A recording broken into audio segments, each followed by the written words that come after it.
And we are coming down in 3, 2, 1.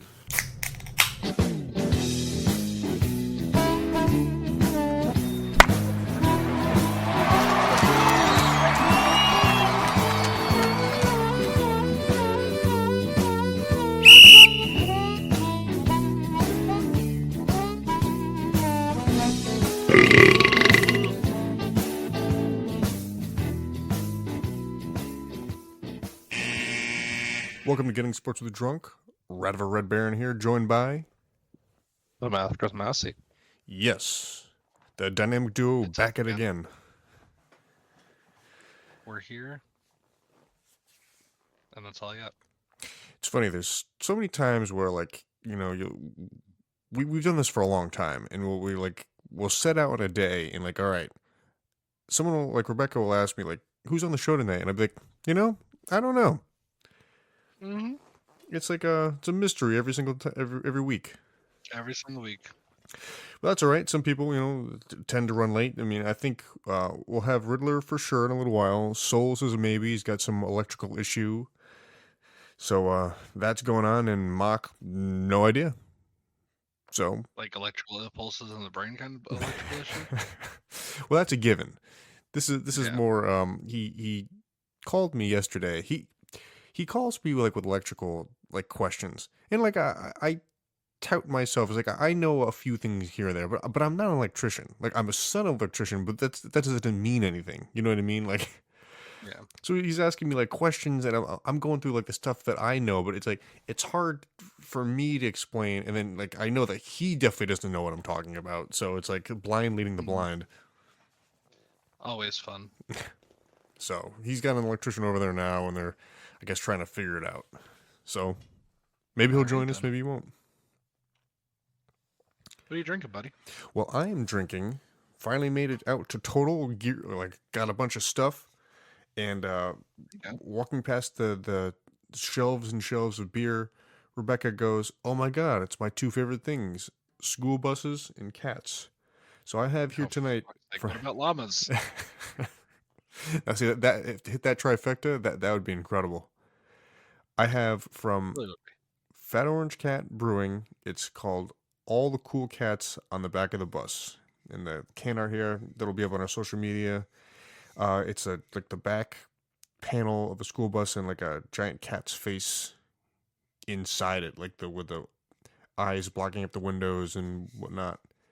It's a New England style IPA. So we'll give that a go. What's that? I said interesting. Yeah. How about you? I'm not drinking anything special tonight. I went back to the store the other day and I topped myself off with some grapefruit seltzers, so I'm just drinking a Paloma right now. Very nice. That's slowly becoming like a official mass beverage. Yeah, like a mass staple. Big fan. Yeah. I highly recommend. I'd like to try a mass Paloma. We'll have to coordinate that. They're nothing special, but I'd be more than happy to make one for you. I'm a man of simple taste. Very easy to please me. Well, we are men, so yes. Right. We go for Toast of Excellence there, buddy. Well, as you know, and it's very well documented on this program, what do I love? Jerseys. Jerseys. This past weekend, the Mets had their amazing day. I think it's not amazing week. I think it's just amazing day where it's like a fan meet and greet type thing. Players come out and ownership and whatnot. They hold press conferences, this, that, and the other. And this coming year, they're going to be debuting a reinvention of the 1987 road uniforms. It was a one-off. It was like right after their World Series victory, they kind of reinvented a kind of cursive-y style font across that says New York, and it was like a gray and blue. So this coming year, there's going to be all blue, but using that same font, and it's actually pretty cool. It's like a random throwback to like just something that happened in the history that was a one-off. So kind of a cool thing that they're gonna add to their uniform. So I don't know if it's gonna be around to stay, but just to have for this upcoming year is pretty cool. That is pretty cool. I like the idea of, going back to a thing that was kind of like a very niche thing and starting to make it a big thing. Yeah, and I wonder why it didn't, like, back then, why it didn't carry over. If it just was that unpopular by, like, ownership, or maybe that was always its just intention was to be a 1 year thing. Like, hey, we won the World Series, blah blah blah. I really don't know. Haven't done any research on it.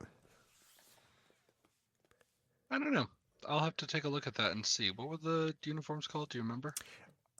The description said 1987 road alternates.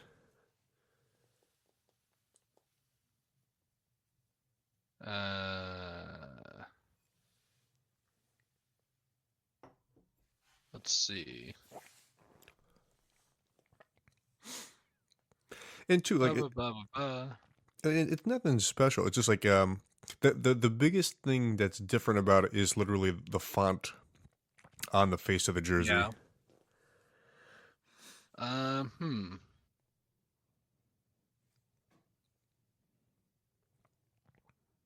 I don't know. I can see that they were pulled after the year of the players' strike.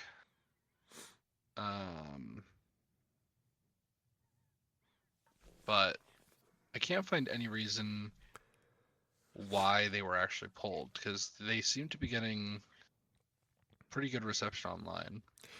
Maybe it's one of those things too. Maybe it's more prevalent than I actually know. I mean, I'm trying to think, like, especially in football, if there are jerseys that kind of just popped up. I mean, sort of the color rush comes to mind, but I thought they wore those for more than one season. Like, I thought they kind of survived two Thursday night football seasons, but I don't really remember. Colors were around for 3 or 4 seasons. Yeah, 'cause it was kind of like that was like, hey, it's Thursday night, it's time to wear Color Rush. No, not exclusively. I think they've worn them in other games, but I think that was kind of the night to wear them for those games. Yeah. Let's see. Fun fact: the Atlanta Falcons only ever used theirs once. The Washington Commanders never used their color rush. The team cited them as garish and opted for an all burgundy combination. This ended the league-wide color rush program and the weekly color versus color matchups. So you can thank the Commanders for that one. Yeah, thanks, Washington. The Falcons and Dolphins only ever wore theirs once. Can you guess the team that wore them the most? My gut says the New York Jets. Jets are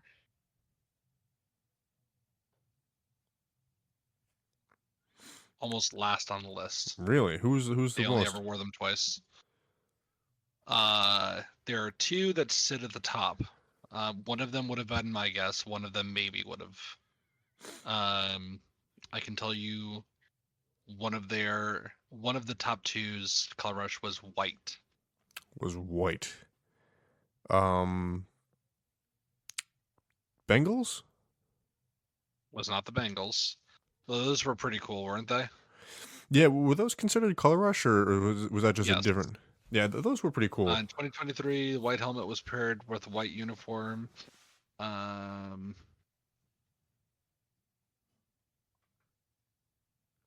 Yeah, it looks like they essentially made the Color Rush uniform as their alternate aways, but they are missing one little thing that makes them a Color Rush. It's like the letters are rounded or something like that instead. I'm trying to think who else wore white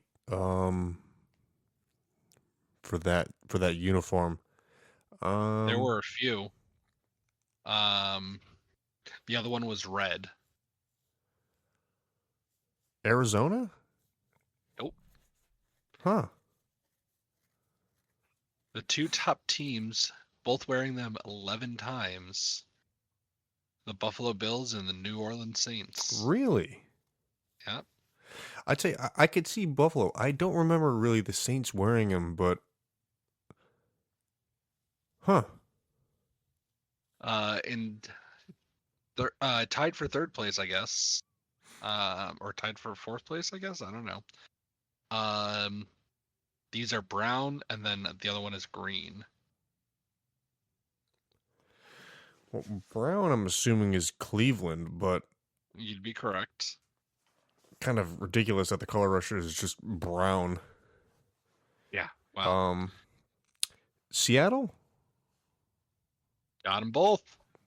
I remember. So the funny thing about the Seahawks is, like, I almost feel like they almost created the Color Rush because they sort of like debuted that lime green when we were in college, I think, and First team to ever use them. Hold on 1 second. Were the Buffalo Bills. November 12th of 2015. Huh. I sort of know. I could be making this up. I thought like the Color Rush game debuts we know it was Jets versus Buffalo. I believe that was correct. Nike, blah, blah, blah. Mandatory would be allowed as an option during Thursday Night Football in 2015, while becoming mandatory in 2016. It's one of those things that it's very high on the list of things that really don't matter. But I thought that was kind of a cool thing, and I don't understand why there'd be like pushback from the teams to not like, because basically they have the total like creative control for the most part. Like, I'm sure Nike does mock-ups or whatever, and then the teams could be like yay or nay. But Ours were so terrible. We were fucking mustard. I didn't hate the Rams. It was. Oh, I hated ours. It for sure could have been better. Like they could have went a totally different direction, but I didn't mind it. Ours should have been blue. I would have been kind of cool if they kind of spun it back a little bit to the like greatest showing. Days? No. Oh, the greatest showing turf. Yeah, just like kind of like with the gold. Like that'd be cool. Like with a gold as the primary and blue as the secondary, like with the numbers. Yeah. All right. Well, I guess I should finish this up. My toast of excellence is to the MLB's Hall of Fame class of 2025. 3 players inducted: Billy Wagner, CC Sabathia, and Ichiro Suzuki. Yes, very nice, very nice. I was very satisfied, like with that. Billy Wagner was a bit of a surprise. Yeah, that was his last year on the ballot, I believe. Yes. But he also never ever did anything to stand out or to like. You never watched him pitch and were like, this guy's going into the Hall of Fame.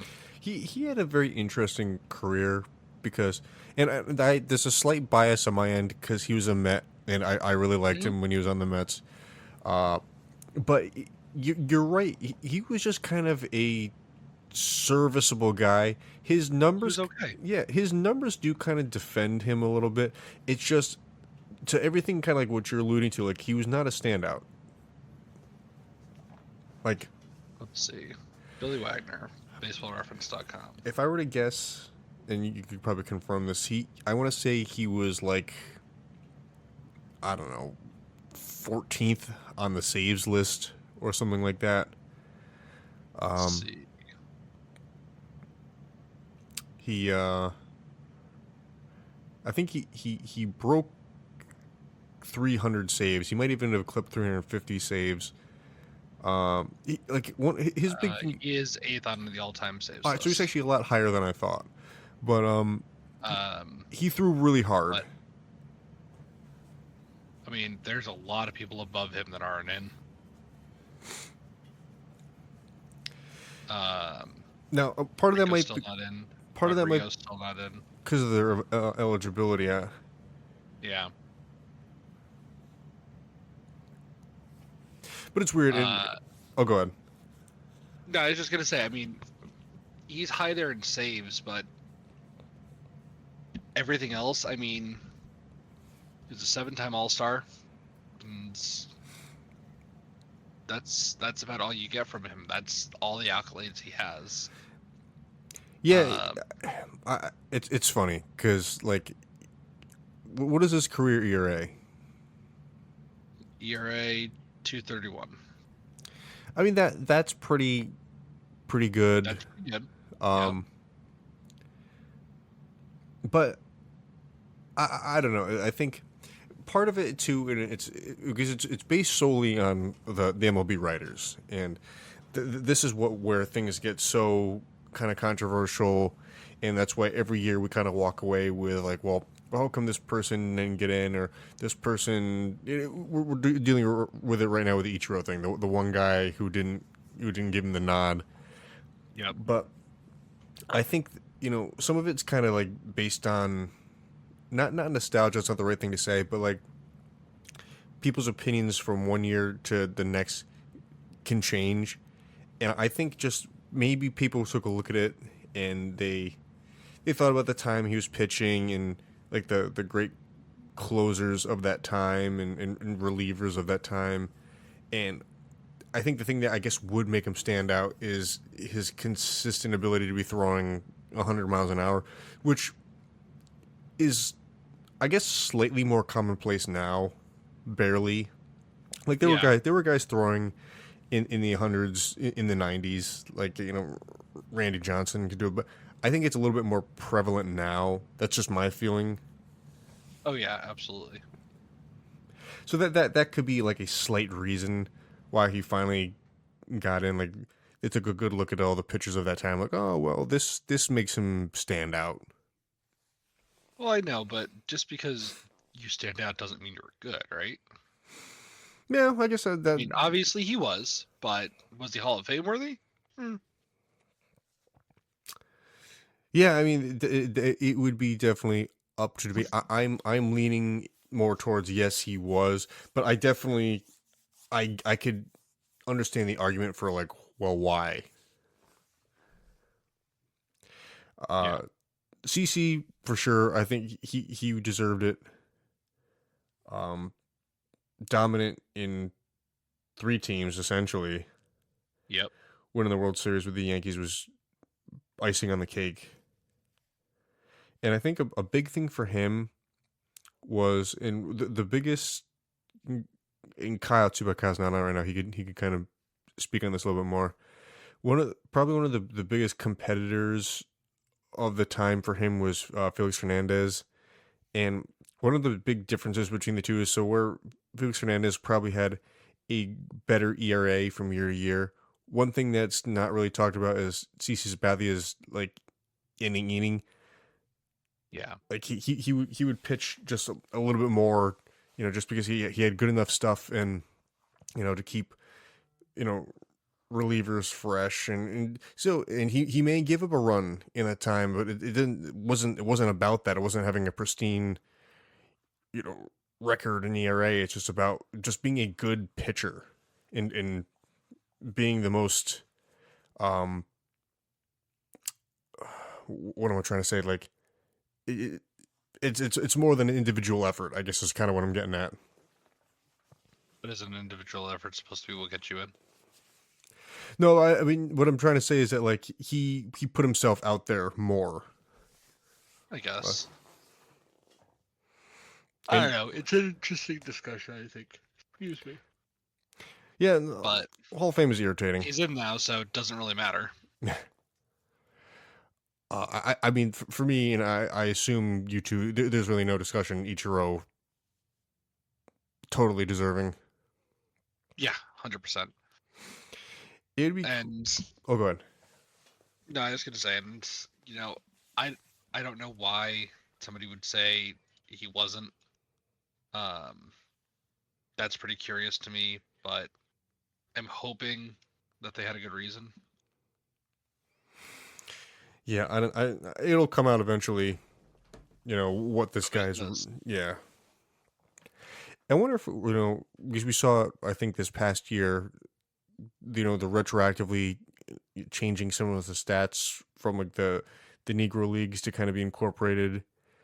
I wonder if this will come down like that. They'll adjust some stats for him. And I think we had this conversation, and I don't know. I'm not for or against. I'd be curious because of what has happened if those hits and runs and all that from his time in Japan would ever be incorporated into his all-time stats list. Yeah. 'Cause, I mean, that would change everything. Oh, absolutely. I'm just laughing and looking. Ichiro had, where is it? 1,278 hits just in Japan. He had more professional hits than Pete Rose. Arguably the best hitter of all time. Yeah, it's amazing. I don't even know that I can say arguably. You look at his stats from there. I mean, that's just so many people's MLB career, like multiple people's career. Yeah. I don't know. And then he was like batting, not batting champ, but like hits leader for like 7 seasons in a row. Something ridiculous like that. Below 300 after his 10th pitch or something like that. Yeah, just unbelievable. Yeah. Well, either way, excellence to those guys. Yes. Well deserved getting in. And yeah. I'm always kind of thrown off year to year. Like, NFL is pretty consistent with people. Like, it's more or less the same amount of people who get in every year. Baseball, I feel like it fluctuates so much. Well, you have to just hit above a percentage, right? Yeah, but I mean, I guess I feel like there's some years that like 6 people can get in. Then there's a year that like this past one where only 3 were voted. Yeah. I don't understand why that happens. I mean, Well, that's the reason you and I don't have votes, Kendall. Right. Because we don't understand the minutia. That's a great word. I hate that word. I would almost never use it. Yeah. I do hate that word though. Like I said, it really just has to do with getting the amount of votes, I think. Like once you hit like a baseline of I think it's like 66%. I'm gonna look this up. Yeah, so there's a certain number to keep you on the ballot, but then I think you have to have over 75%. 75%. Yep. 75% of the Baseball Writers of America have to vote for you. How many votes do each member get? How many votes does each Baseball Writers of America get?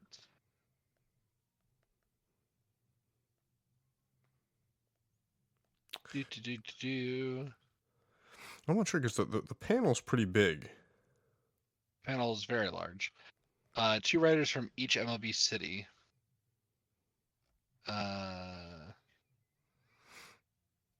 And I think sometimes people like abstain. Like I think there's like alternate. It's a very confusing. Let's see. Hall of Fame election rules. Authorization of candidates. Blah blah. Method of election. 6 members to receive a minimum vote of 5% to stay. Elector will vote for no more than 10 eligible candidates. So you can vote for up to 10 people on a ballot. So foreseeably, like Carlos Beltran was pretty close this past year. I want to say he was like 74. So the thinking is like because he got this close that next year he will make it in. Probably. That's my best guess, but who knows? Maybe they all say fuck him and he falls off. Yeah. Can you imagine getting to 74% and then just not ever making it in? Oh, I'm sure it's happened. Oh, it's definitely happened. It happened recently, I think. And the criteria is weird too because, like, yeah, it's obviously stat driven. That's one of the most important things. But then they look at things about like players' integrity and in this and that and the other. And it's like some of that's kind of like hard to qualify because, like, I don't know. I feel like you can be a great player and then be sort of like a scumbag, but only like a percentage of the population knows that you're a scumbag, and then you make it to the Hall of Fame, and then I don't know. It's weird. Bert Schilling made it to 71%. Oh, so he never made it. No. Nellie Fox, 74.7%. Oh wow, that I don't really think I know that name. I wouldn't surprise me. He fell off the ballot in 85.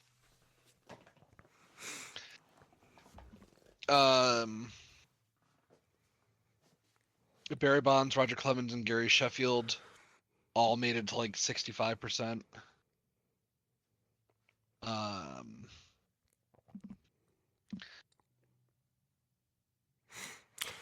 That's one of those unfortunate things for especially for Gary Sheffield because yeah, he played in that era of steroids, but he wasn't on steroids. So, like, you wonder how things would have been different if everyone was playing clean at that time. If he would be in more discussions or like what the stats would look like. But well, I mean, he used those, so you can't put him in there. Although there are a bunch of steroid users in there, aren't they?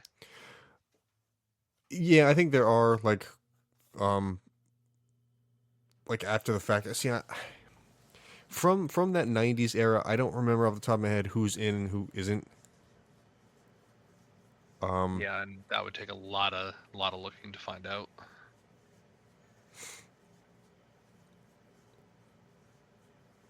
Definitely a discussion for another day. Yeah, I would say so. But shall we talk? Shall we talk this weekend? Yeah, let's get into it.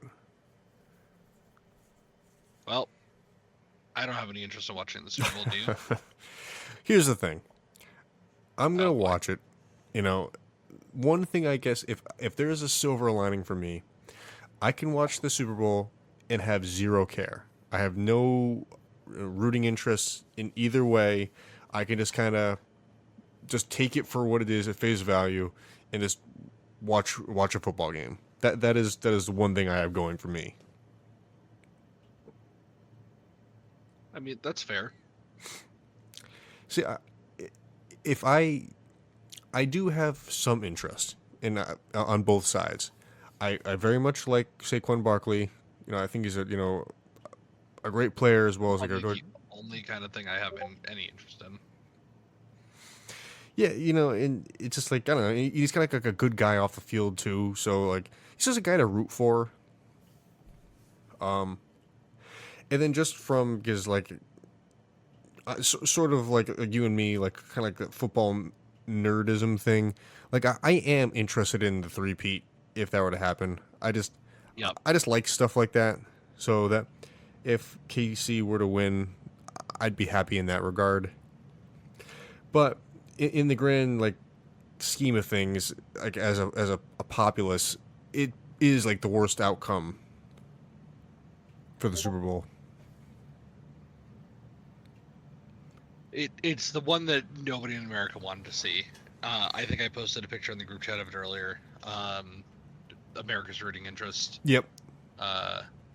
You got Kansas City obviously rooting for Kansas, Philadelphia obviously rooting for Philadelphia, and the entire rest of the country rooting for a meteor strike. Yep. But I mean, Saquon's the only reason that I have any kind of interest in it. I hope he gets it because this feels like a very Cooper Kupp year. It's Cooper Kupp had arguably the greatest receiving season ever. Yep. And capped it off with the Super Bowl. Yep. Saquon had arguably the greatest rushing season ever. And capping it off with the Super Bowl would be awesome. I don't have any qualms against Saquon, regardless of the fact that he ran over us for 16 60-yard plus touchdowns. Yeah.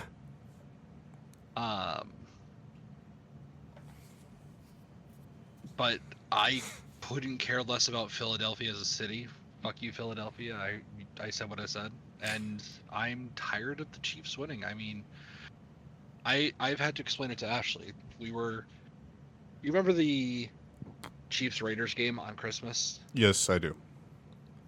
and they lost it on the last play. It's that stupid fumble. Yep. Ashley was puzzled as to why I was so upset, and I had to explain to her just the bullshit ways that Kansas City has continued to win seasons all season long. Yep. It's quite maddening, and a lot of it is out of their control because, let's face it, they have been helped by the refs a lot this season. Yeah. More than I think you can argue any other team in history for this. Then again, there are games that they play that it wouldn't have mattered if the refs were playing for the other team because Kansas City just ran over them. So they have the ability to do that. But man, oh man, it feels like they're just pushing the narrative for the Chiefs to win this. And I don't think you're going to be able to convince anybody in America otherwise. Yeah, I mean, I'm kind of in your lane there now. I'm sure there's a way to really determine about like the refs and whatnot. If you want to put in the time and research, there is a part of it I think that is in fact recency bias. Like we not you specifically, but in general, people forget that we went through this 20 years ago, 10 years ago when New England was having their dominant run. Like New England was getting those. I don't even think they got that many calls. Like they got a lot of calls. I don't think it was anywhere near this. Well, that's the thing. Like it's tough to really know without putting in the research. Because during that time, I certainly felt that New England was getting all the calls, and I was yelling and screaming about it.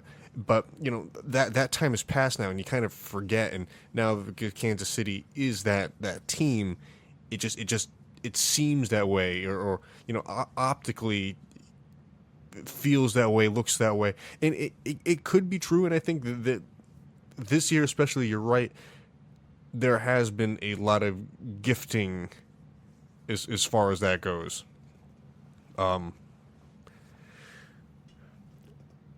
But it's one of those things, and where the detractors of New England during that time, it's like it's a shame that team that good had all those, whether it was true or not, there's always like that shadow of doubt with the cheating and whatnot. And we determined some of that was not true, but some of it was true. And now Kansas City kind of has that thing, like the team is that good. It's well coached. There's, Mahomes is that guy, but there is that thing. They have that thing that kind of like it comes up in conversation. We talk about these great teams. Like Kansas City is great and they win, but X, Y, and Z. Hey, good news for you. Everything exists on the internet. And somebody already did the work. Thank you, people of the internet. Yep. Kansas City Chiefs have played 11 playoff games since 2021. In those 11 games, how many times have the Chiefs had more penalties than their opponents? Care to take a guess? I'm bad at this type of stuff. 2. 0. In those 11 games, how many times have the Chiefs' opponents had more penalties than the Chiefs? Every. Want to take a guess? Every Close. single 10. 10 games in which the opponents had more penalties, 0 games in which the Chiefs had more penalties, obviously 1 in which it was even.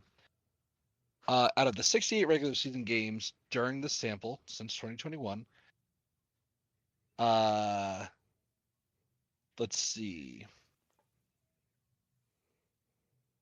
27 games the Chiefs had less penalty yardage, and 38 games the Chiefs had more penalty yardage.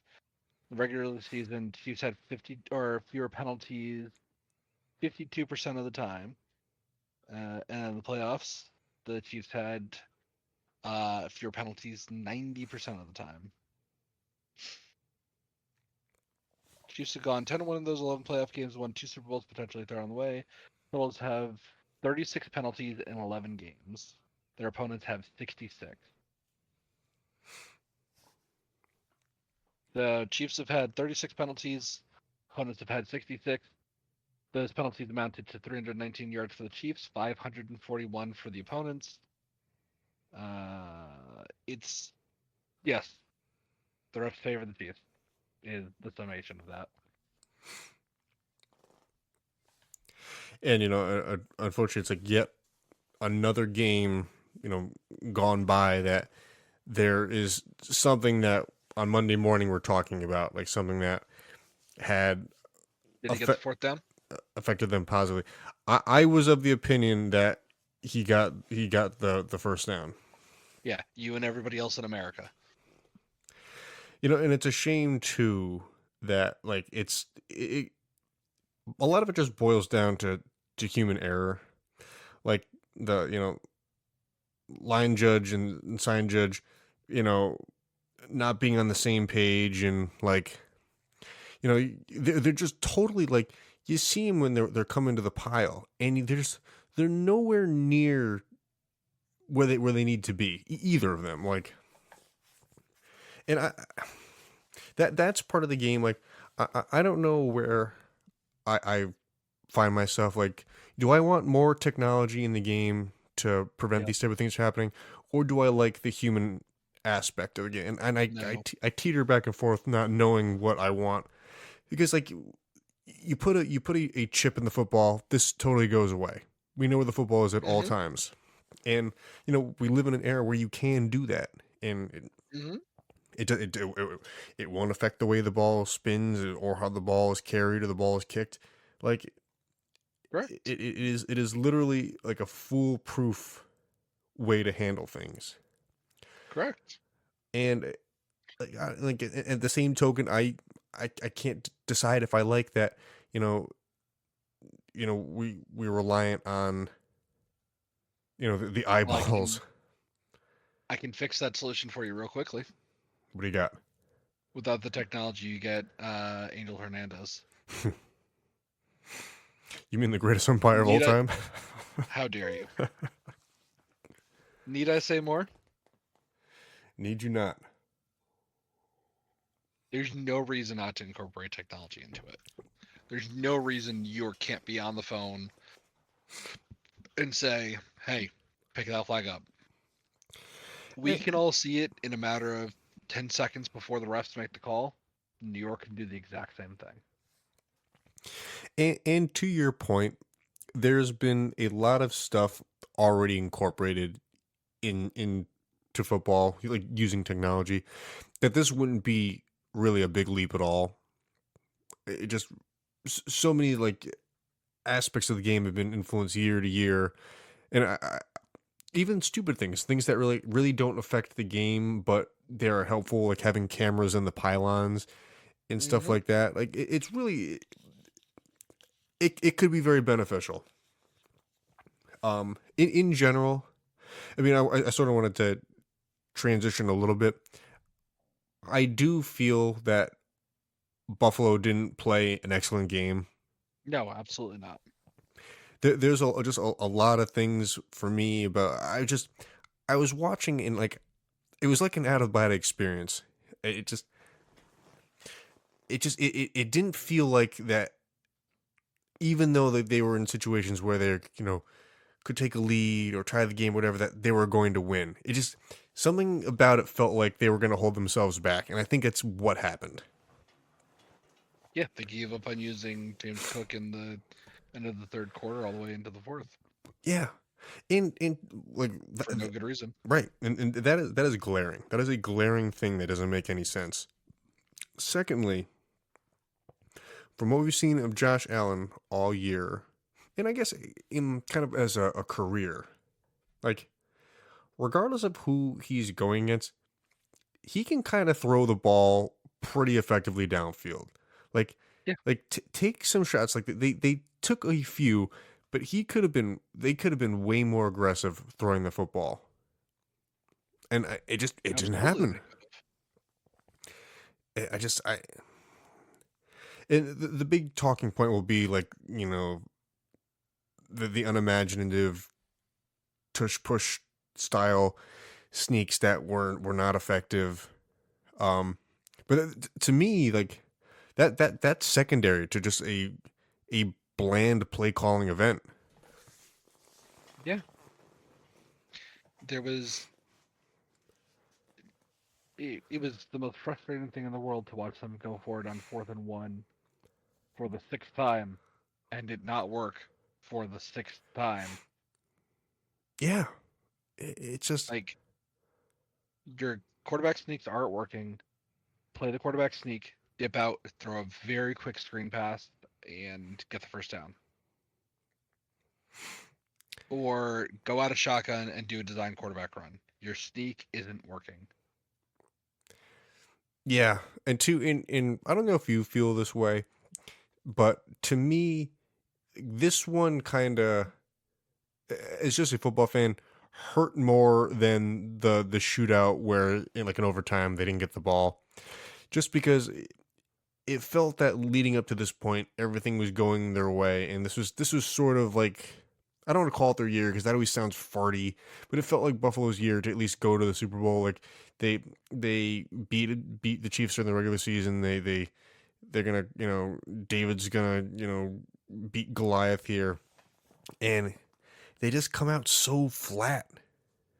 Yeah, I don't know another way to put it other than, you've already proven you could do it once. They're not invincible. You've already proved that in the regular season. Just stick to your guns, stick to what your strengths are, and you should be fine. But instead, what we did is not that. Um, I was watching the Rich Eisen podcast today, and they make a fairly good point. It's a wonder of Josh Allen's never going to make the Super Bowl or whatever, or never going to win one as long as Patrick Mahomes is there. No, at some point Andy Reid is going to retire. At some point he's not going to have Travis Kelce anymore. Something's going to break. Yeah. So I mean, there will be time, but somebody said like it's time for Josh Allen to request a trade to the NFC. What? So he can lose in the Super Bowl? No, I'm kidding. Yeah. Yeah, and to me, it's more than that because Buffalo, I think, will get better. The receivers, with the exception of Amari Cooper, they're very young. I think they will improve. I have no issue with Sean McDermott other than that he's just a very bland guy. Like Yep. he's a fine coach. He's just not inspiring. And I think you look at that defense and it it's not designed to play the Chiefs. No. They're undersized. Which is wild because that's been the only team that you have constantly had trouble with. Right. You think that would be the thing to address, but they've proven you could run all over Buffalo, and just like they're not great tacklers, and like they're, how can I put it, they're quick, but they're not Fast. Yeah, I mean, it sounds stupid to say, but like it makes sense. Like they can rip around, but like we saw how much they like. And I don't want to use Xavier Ward the example because he's an all time fast guy, but like those guys, like they're like lost out there covering those receivers. The guys were just Yep. so open. Which is hilarious because it's like the corpse of Devonta, no, who's that? DeAndre Hopkins and Hollywood Brown and Juju Smith-Schuster, guys who are all well above or well after their prime. Yeah, all guys in their own slice of time were great receivers. Now kind of just like floating around on the Chiefs roster. Yeah, that. Oh, go ahead. No, I was just gonna say, and it's kind of. I understand Paul saying like it's time to fire Sean McDermott, but like my whole thing is, sure, you watch the Chargers do that to Marty Schottenheimer the year that he brought them to the AFC Championship game, right? Yeah, they went 14-2. And they fired him. Fired him. But how did they do after that? Well, I'm trying to remember. They hired Norv Turner, Right, and and it didn't go great. Let me save you the time. Because there's no other coaches out there to get right now. yeah, If you want to make the change, do it next year. Do it early. And who knows, maybe you can get one of those hot young coaching candidates like the Ben Johnsons or something like that. Because you can't tell me there's not a coach out there who wouldn't want to. Hey, we have Josh Allen. You want to come coach? yeah. I mean, I can think of a million coaches that'd be dying for that opportunity. Hell, I would honestly even say Andy Reid might be like, maybe. Give it one more ride. Well, I already did it with Patrick. Let me see what I can do with Josh.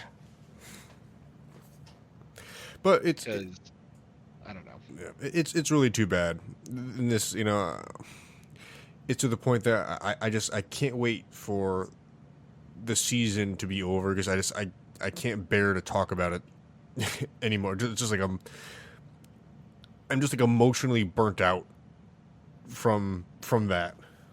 Yeah, it's a lot.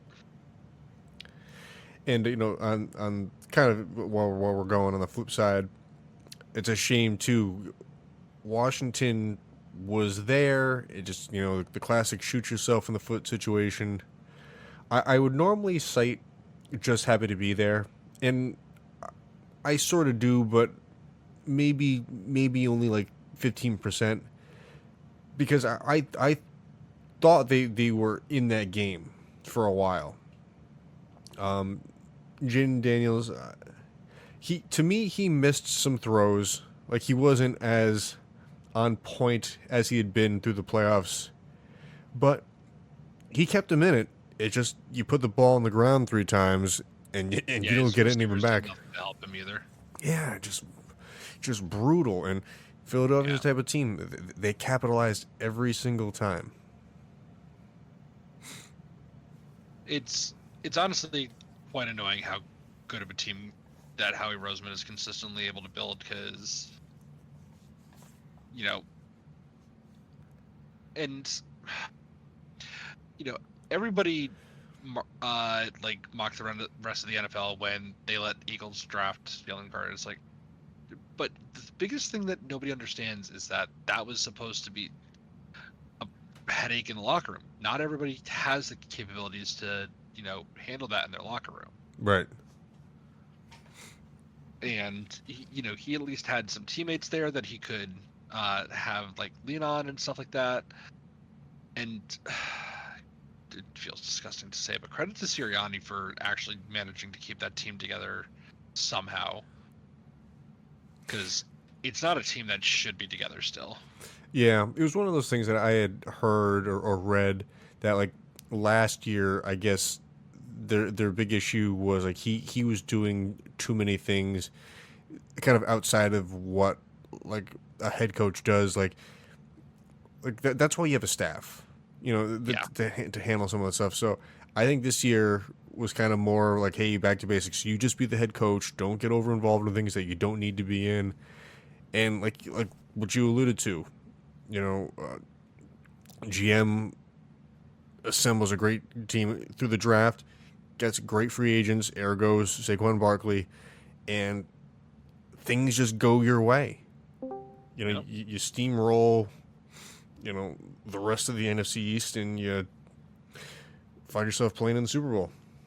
I told you could bait this guy into the chat. I'm here, baby. Wow.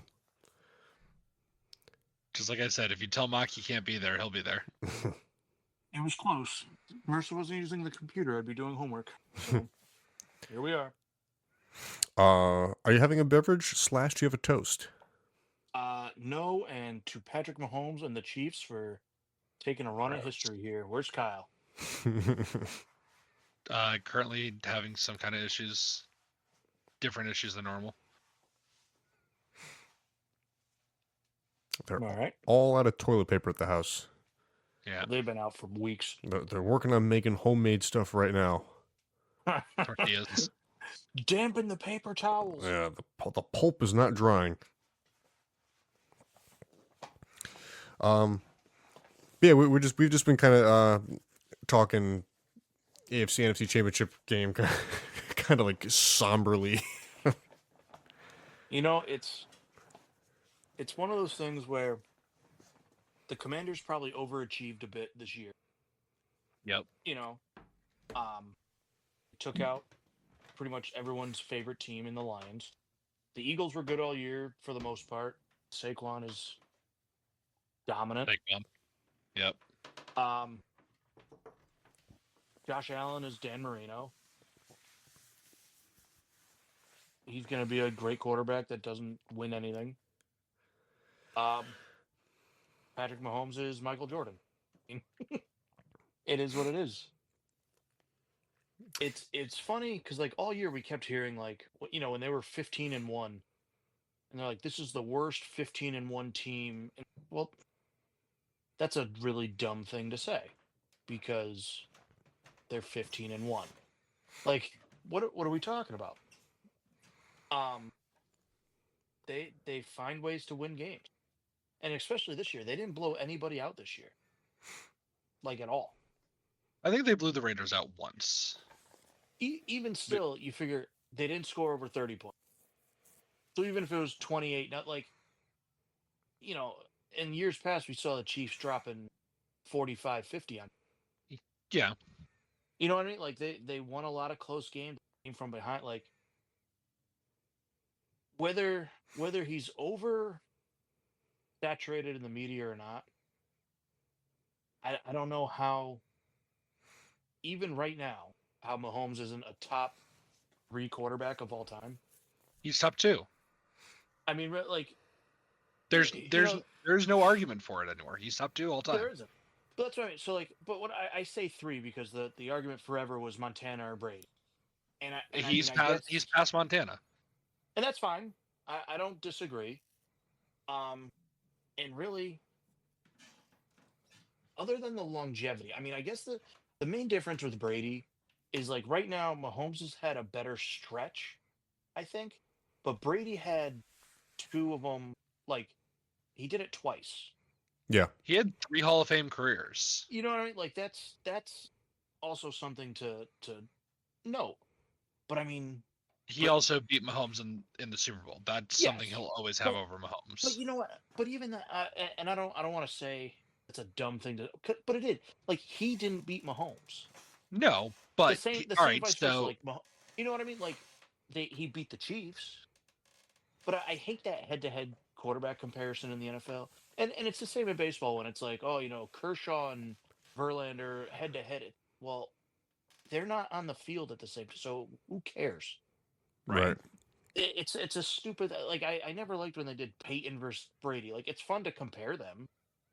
But when they're like, oh, head-to-head, he really has his number. It's like, well. He had the defense's number. You know what I mean? Like, but I mean, really, Mahomes is on a Michael Jordan run. He's been a starter for 7 years. He's gone to the Super Bowl now 5 times with 7 straight championship. That's incredible. Hasn't he gone to the Super Bowl 6 times? No, 5 times. This is the 5th. They lost. So he lost the AFC champion. Oh, to the Bengals. That's who the other one was. It's funny because, I heard one of the commentators, they were like, the earliest he's ever left the playoffs was in the overtime of the AFC Championship game. That's insane. That's insane. Yeah. It is pretty wild. To just write it off because they talk about him a lot. We really should be. We really should be. No, we shouldn't, but it does get exhausting to the fact of you can't deny that there is some kind of bias for the Chiefs in terms of reffing. Regardless of whether you think that it is or it isn't, they're more disciplined. The math is there, the stats are there. I just went through this with Kendall for 5 minutes. They're extremely heavily favored in the 11 playoff games since 2021. There has never been a game that they have had more penalties than the opponent. So, what's the benefit? Almost double the amount of yards. No, not for the Chiefs. Not for the Chiefs. What's the benefit for the NFL to have the keep Chiefs propagating three-peat? the Chiefs and Mahomes staple. This is But a again, new face of the league. We don't want Brady as our face of the league But anymore. again, I mean, what? How does that benefit the NFL and the other owners? It doesn't. I mean, from a merch standpoint, if you can slap whatever logo on Super Bowl trophy and sell more, I mean, I think you sell more jerseys and shirts and hat. Like, I don't understand. And It maybe it's keeps the just I'm NFL ignorant. keeps the NFL in a talking point. It's a huge driver for sports talk discussion. That's a So massive motivator for the NFL. okay. So this year, if it was the Bills Lions in the Super Bowl, I think there would be less talking points than the Chiefs having a 3P chance. I don't know. I mean, maybe outside the NFL fan, maybe, but even then, people that don't watch the NFL don't care that they're going to three-peat. People that watch the Yeah, but they NFL know the don't want. Chiefs. They don't necessarily know who the quarterback for the Lions is. No. I Like, understand that, but but what I'm to the saying is layman, you know who Patrick Mahomes is. yes, but that's right. So like, uh, my wife, for example, actually like hates football, and she knows who Patrick Mahomes, but like couldn't care less that they're about to three-peat. Only people that No, watch the but she NFL can care. tell you that they're about to three-peat. Probably not, honestly. But that's a case by case. But it's just to me, it makes more sense to have different teams win. Like if there's this big conspiracy, it makes sense to have other teams involved. I think you sell more stuff, and it will grow the sport in a sense of bandwagoners come out of the woodwork. Um, Regardless of whether we think it's better for the NFL or not, the statistics are there to show that the referees favor the Chiefs almost 2-1. or are they more disciplined? Well, They're not more disciplined. There's a reason that a huge part of the talk has been this year of the shit that the Chiefs get away with. That has been a huge discourse point this entire year. I don't know. I mean, I don't watch enough Chiefs to like weigh in, I guess, but I don't know. I think people are way more fired up about it just because the same team has been dominant for 7 years. Um, as fans, especially, you know, me as a Giants fan, just watching my team suck year in and year out. You want to see some new things happening, but it's funny when we're talking about it in the chat today, like with Kyle. I was trying to think like if I was my age now, with the Patriots being as dominant, I don't know if I would hate it the way I did when I was younger. And I don't know. I know we talked on the show before of like appreciating things while they're happening, and like I remember Paul telling me like we a lot of people didn't like appreciate Tom Brady most of his career because they were too busy hating the Patriots, and I'm guilty of Yep. that. I mean, if you look back, like he was dominant, and there was controversies and this and that, but whatever. So I guess maybe it's just because I'm a little older and I'm seeing the Chiefs now. I'm like, wow, this is it is something like I feel like how people felt watching like the late '90s Yankees or the Bulls on their run. Like this is stuff that doesn't happen. right. So Tom Brady retired, and we thought we were never going to see a quarterback like that again, and he's already replaced. right. That's So the biggest argument I have against that is I think I would be less inclined to be annoyed with the Chiefs Super Bowl run. And I've said this to Ashley a couple times, so I'll try and explain it. If they didn't have the controversy shit that they have had all year with the obvious missed calls and the just because every single one of their wins, it felt like you were talking about a call that that shouldn't have been called, or this was a game-changing call that the refs made that affected the outcome of the game. They had a lot of those this season. I think I mean, would be less inclined to be upset about it than I would if that hadn't all been there all season. I think you can look at any NFL game that's ever been played that's been a one-score game and find that it. And yeah, I honestly like I don't mind the Chiefs. I don't want to like defend whatever, but I think you can look at any one-score game and be like, this play right here changed the game. This call, this holding was this false. I think if you put anything under a microscope, you'll find that for any, whether it was the Packers when they were good, the when the Cowboys were good. Do you not remember the card with the Cowboys? Yeah, the fucking card to Yeah, tell that whether it was a first down. Yeah, you had who was actually it was a Ram. Who was the corner that Coleman Jet? Is that a name? no, Or am I making that up? you're making that up. Massey goes, no. I know so. He was a fucking corner. He was kind of a dickhead. Hold on, I'll find it. Janoris Jenkins or Cortland Finnegan. No. Hold on. I'm pretty sure I Janoris said the right name. Jenkins. Hold on. Well, he was a Giant, so It was the guy. Hold on. Shit. I do like the name though. Coleman Jet sounds sick. You know what's yeah, it funny? does. You know what's funny? I'm pretty sure that's a guy I was in like fucking camp with.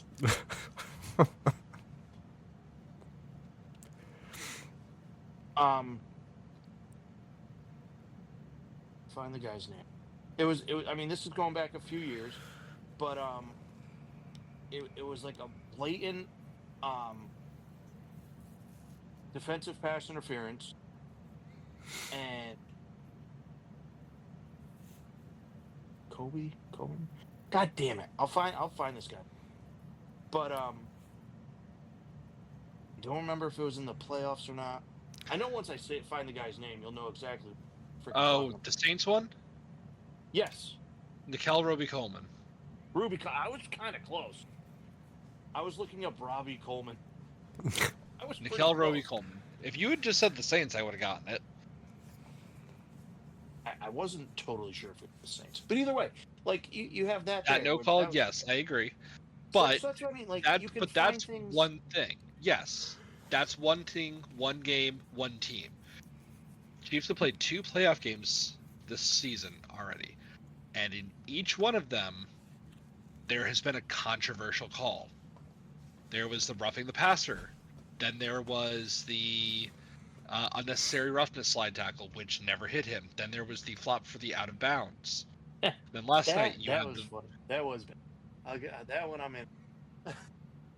But like the fact that you could point to one in every single game that they're in, that's part of the problem.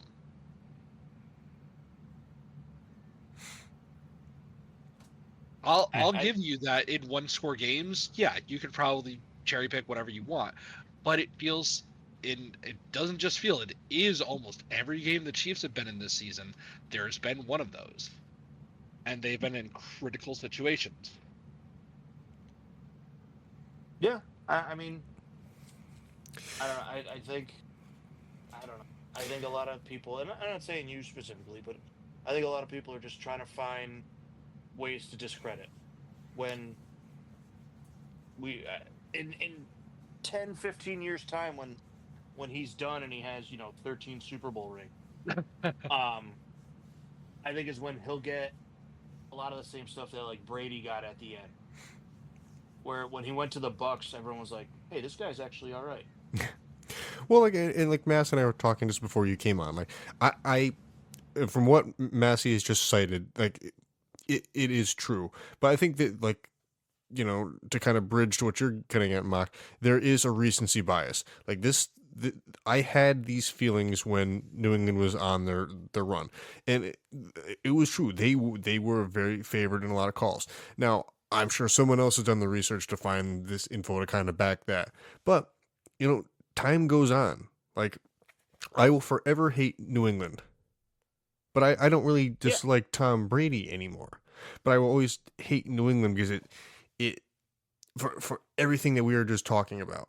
Like, the calls. Everything seems to go their way, and like there's this, despite how good they are, there's a shadow of doubt for a reason why they are this good.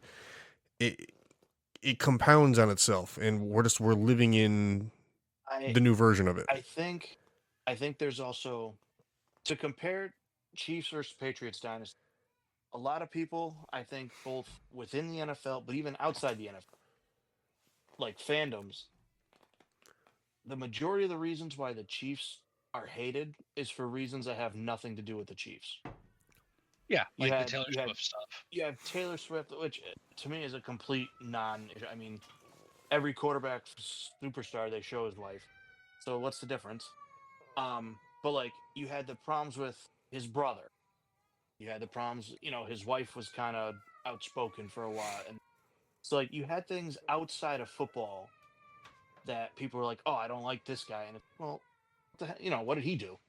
Um, Whereas the Patriots, the Patriots were just not like I don't know. It's just like a different vibe. Like especially before Gronk got there, because Gronk was very different. Like they would always show Brady, and when he was like all fucking like GQ, and just kind of like it wasn't the same. Like they weren't a likable team. Belichick is not a likable person, where Andy Reid is like everyone's fucking fat uncle. You know what I mean? Like the Chiefs, I think a lot of the players are 1,000% more likable than what the Patriots. And the Patriot, like it's just a different. To me, it's just a different vibe. Like the Patriots were just always very. I don't like. I just Brady looked like a Bond villain. That's And very he funny. played well, but really, like he did. He had like the GQ like fucking outfits, and Belichick in the post games was, oh, we're looking at it's just they Right. weren't a likable team. It was easy to hate the Patriots because Yeah, they were good, and they just looked like assholes. Gronkowski was a little he was the party guy that was just like the doofus out there running over everybody, but Yeah. they just weren't a likable team. And I yeah. think that's why when Brady went to the Bucks, kind of softened his thing, because like all of a sudden he's on the boat, freaking hammered, throwing the Lombardi Trophy, and it's like, whoa, is this the same guy? Like, what is happening here? Yeah, there's a kind of a flip side where the Chiefs, be it Kelsey, Mahomes, and Andy Reid to a certain extent, it's more in your face. None of their own fault. It's just like, you know, hey, I guess go make your money. The endorsements are out the wazoo, Well, and this it's is social media. right. It's Yeah, circumstantial. but think about it too. You have Travis Kelsey, who is currently on one of like the highest rated podcasts in the country. You know what I mean? Like Brady didn't have that. It just was. That's may be more like of the times, but and it's just not. They're just not the same like vibe. Even if Brady played, say if Brady was in his prime now, Brady would not have like a comedy type podcast if he No, was in New England. He just wouldn't. That's just not who he was. no. And the same thing. They used to show Giselle sitting up in the box. I laugh. The guy, I say it to him all the time at work. He gets so pissed that they show Taylor Swift. I'm like, dude, when it was Giselle, you didn't care. That's not the same thing. It's exactly the same thing. It's exactly the same It's thing. exactly when Romo played, they showed Jessica Simpson. Yeah, In but everyone baseball, was when happy about that Yeah. but even so, like when in baseball, when A Rod was playing, they showed fucking J Lo sitting. And when Jeter was playing, they showed whoever his current at piece the was at time. the time. Like, you know what I mean? Like that's what if I'm any professional sports organization and there's a celebrity, not even a player's girlfriend, wife. If there's a celebrity in the stand, the camera's Ab- going on them. yeah, absolutely. Hey, look who's here. Jack Nicholas is here at the fucking Lakers game. Spike, what's his name? Fucking Spike Lee, Spike Jones, whatever the fuck it is at the Knicks games. Like, that's what you do. Right. Yeah, I can't disagree with that. Sure, you can. And even like the tweet thing or the report that Kyle sent out today. That's why I was like, did you read the whole thing or just the headline? and I know with certainty it was the headline. Because even when I read, I was like, "Oh, that is kind of shit." But then if you read the whole quote from Mahomes, he's like, you know, one of us has to win, and it's always us playing each other. Like it's that way for a reason. They're both great teams. Like, sorry, I keep Yeah. beating you. Like, I don't like the. what is he supposed to say? I'm I don't sorry. like the. I just don't like the narrative of like the Bills or the Chiefs nemesis. The what? Like you see the thing of like these like this rivalry, and it's not a rivalry. It's not a rivalry till the Bills beat them. Then it's a rivalry. It will never be a rivalry at this No, but I'm point. saying at least then it's like they got a shot, and now you're 0-4 against them in the playoffs. Like it's not a rivalry. They're beating you like a They're your fucking big brother. stepchild. Yeah, Yeah. like Yeah. It's a shame that there's been a lot of really good games, like with a lot of just egregious calls this postseason, like in general. I'm not saying just the Chiefs, just across the board. when the NFL goes to robot refs, be It's hilarious. just it just feels like it feels like at this point there should just be like you should just be able to challenge calls and no calls, because it's like I understand nobody wants to slow the game down more, but it's too detrimental to the outcome. Like I at agree. this point with like these things like the Josh Allen one where they had like the clear overhead shot of him getting the line to gain and calling it short. Like that was rough. Like the Xavier Worthy catch that shouldn't have been a catch. The Saquon Barkley, getting the 15 yards going out of bounds in the Eagles game.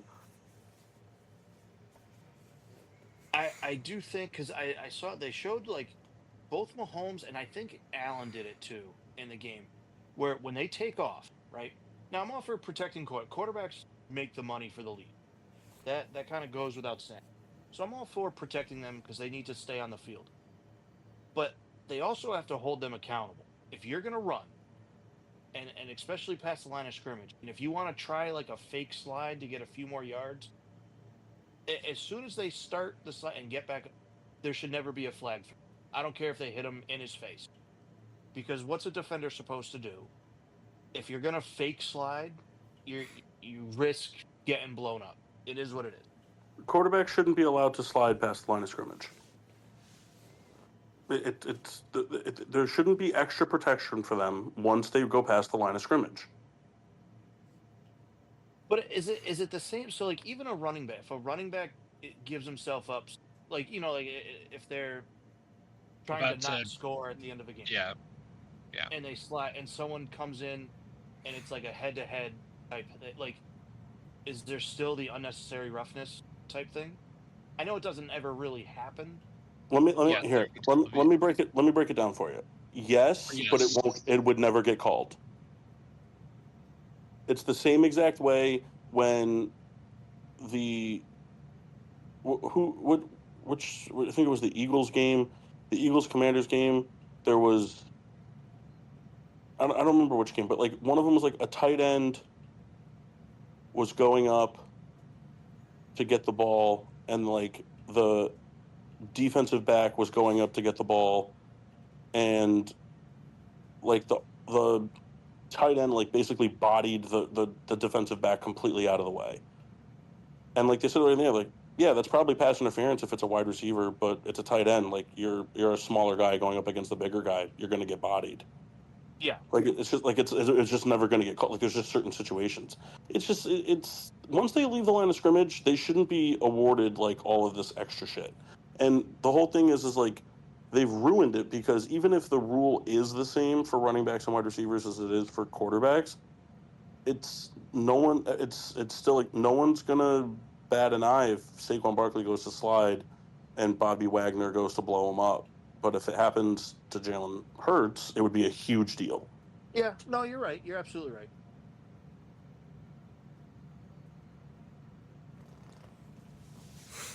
Yeah, I mean, there's a lot of that stuff they just got to clean up, and it's gotten to a point that like, other than stripping everything back, I don't even know what to do. I don't know where to start.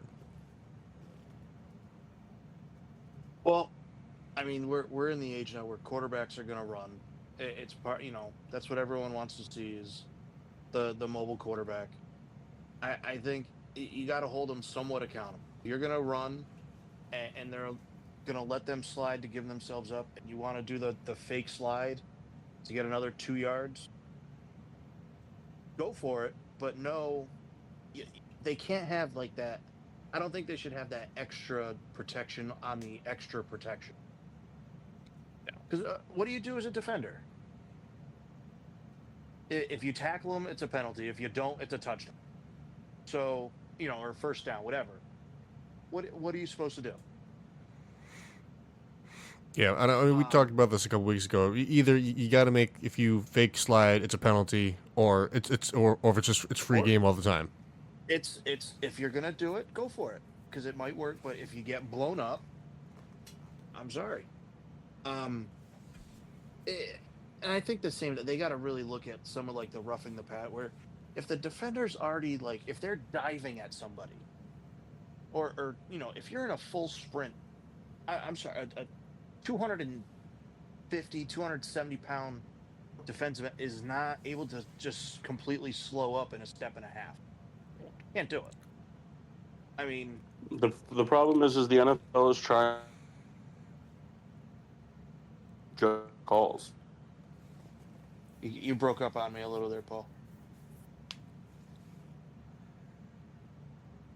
Oh, still there? Nope.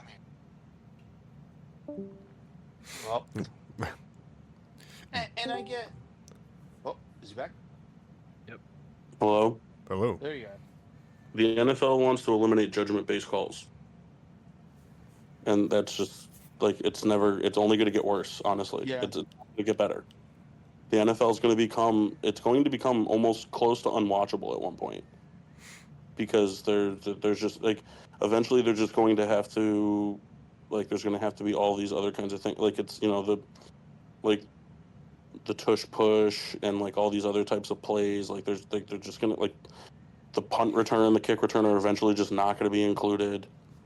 I mean, it's a matter of time until punts are the way the kickoffs are now, where you can't rush the punter for blocked punts. It's just the way it's going to go until it gets too soft and they have to revert. Like, I'm a fan of, like, the roughing the passer call being the way it used to be, with, like, the intent and not intent. At this point, like, if you're going to have the whole, like, you can't go below the knees, you can't go above the neck or the shoulders, if any part of your body makes any contact with the helmet in any way, even on a follow through, it can be That's what I mean. I agree with what you're saying. Then they should change it to where the refs make the judgment on 5 versus 15 yards, or like, because the other thing too that's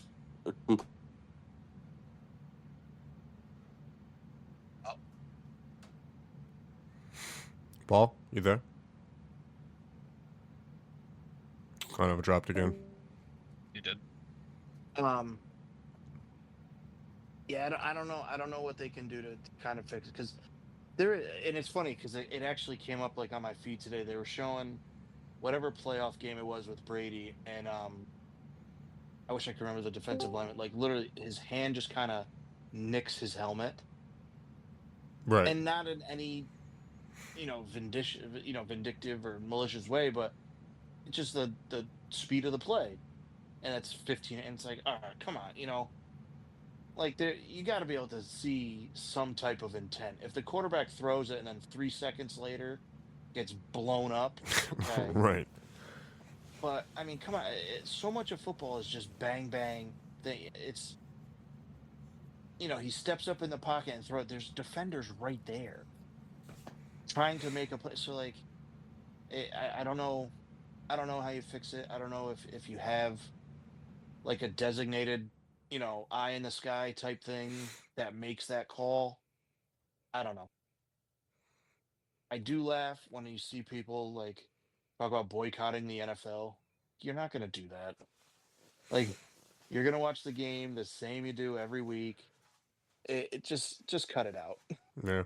It is actually, it sucks because, like, I'm just tired of talking about it. It's like, why can't we just figure it out? Whatever we got to do, be it robot, be it, revert back to, when things were a little bit more aggressive. I don't care. I'm just tired of talking about it. Yeah.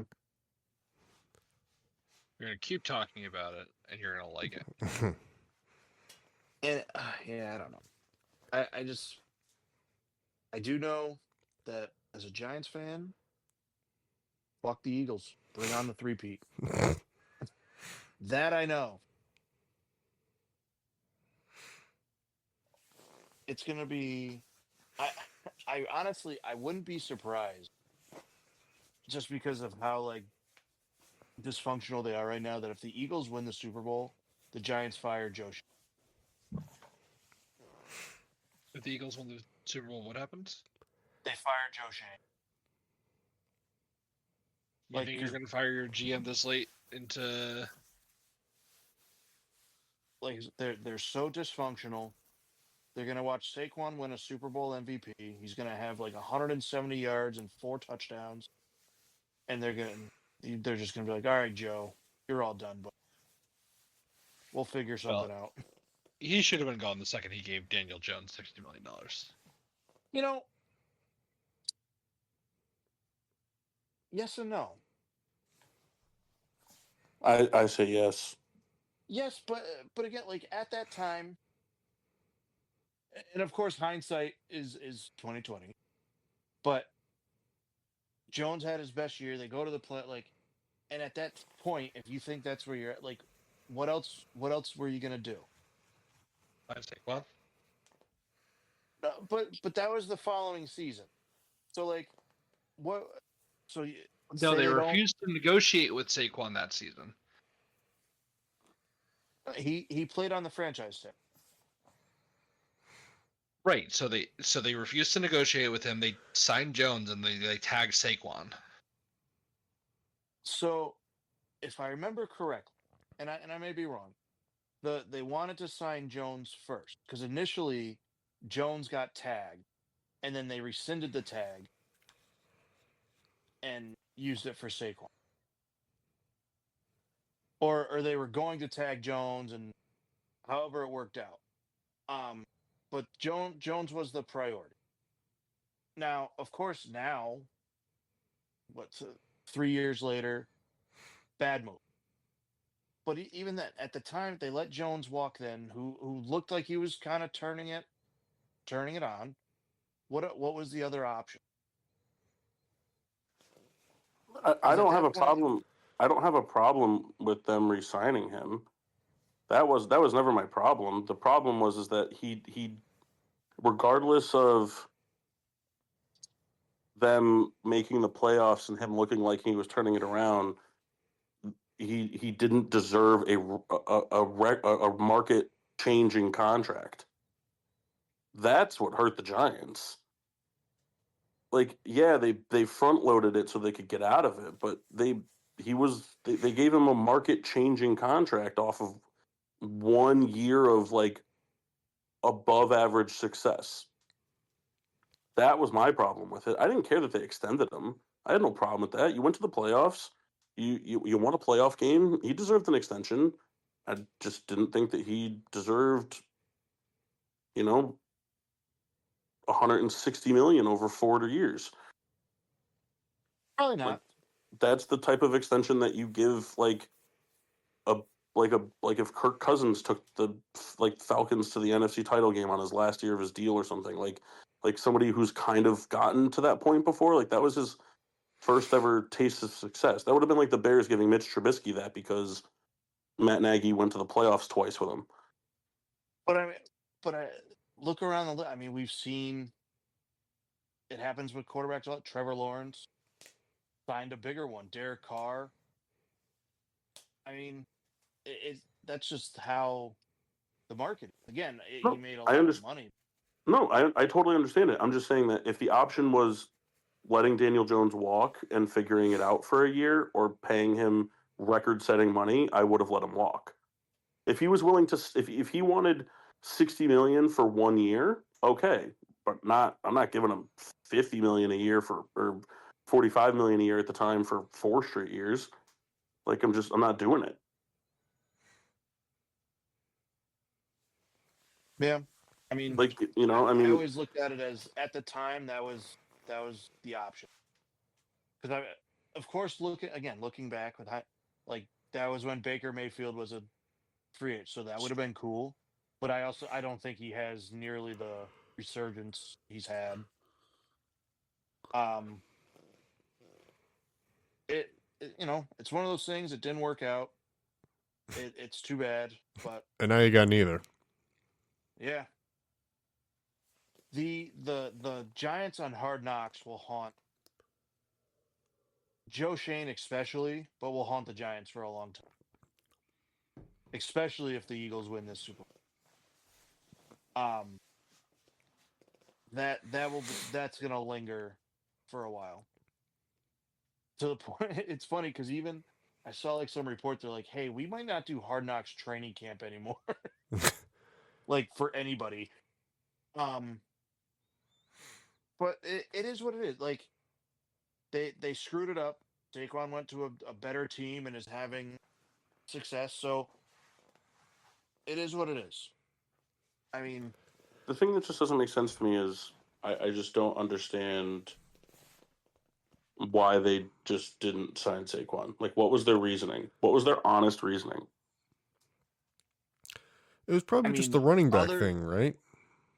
Other than what was like just put out in reports, I mean, Saquon wanted whatever, and they were off by like it was like $1.5 million. It wasn't even like a giant difference. So I don't know. I don't know if they were just Well, worried like about injury. I get it. I get it from I don't know. Saquon's standpoint that like the extended like not just doing it and like dragging it out for 2 years.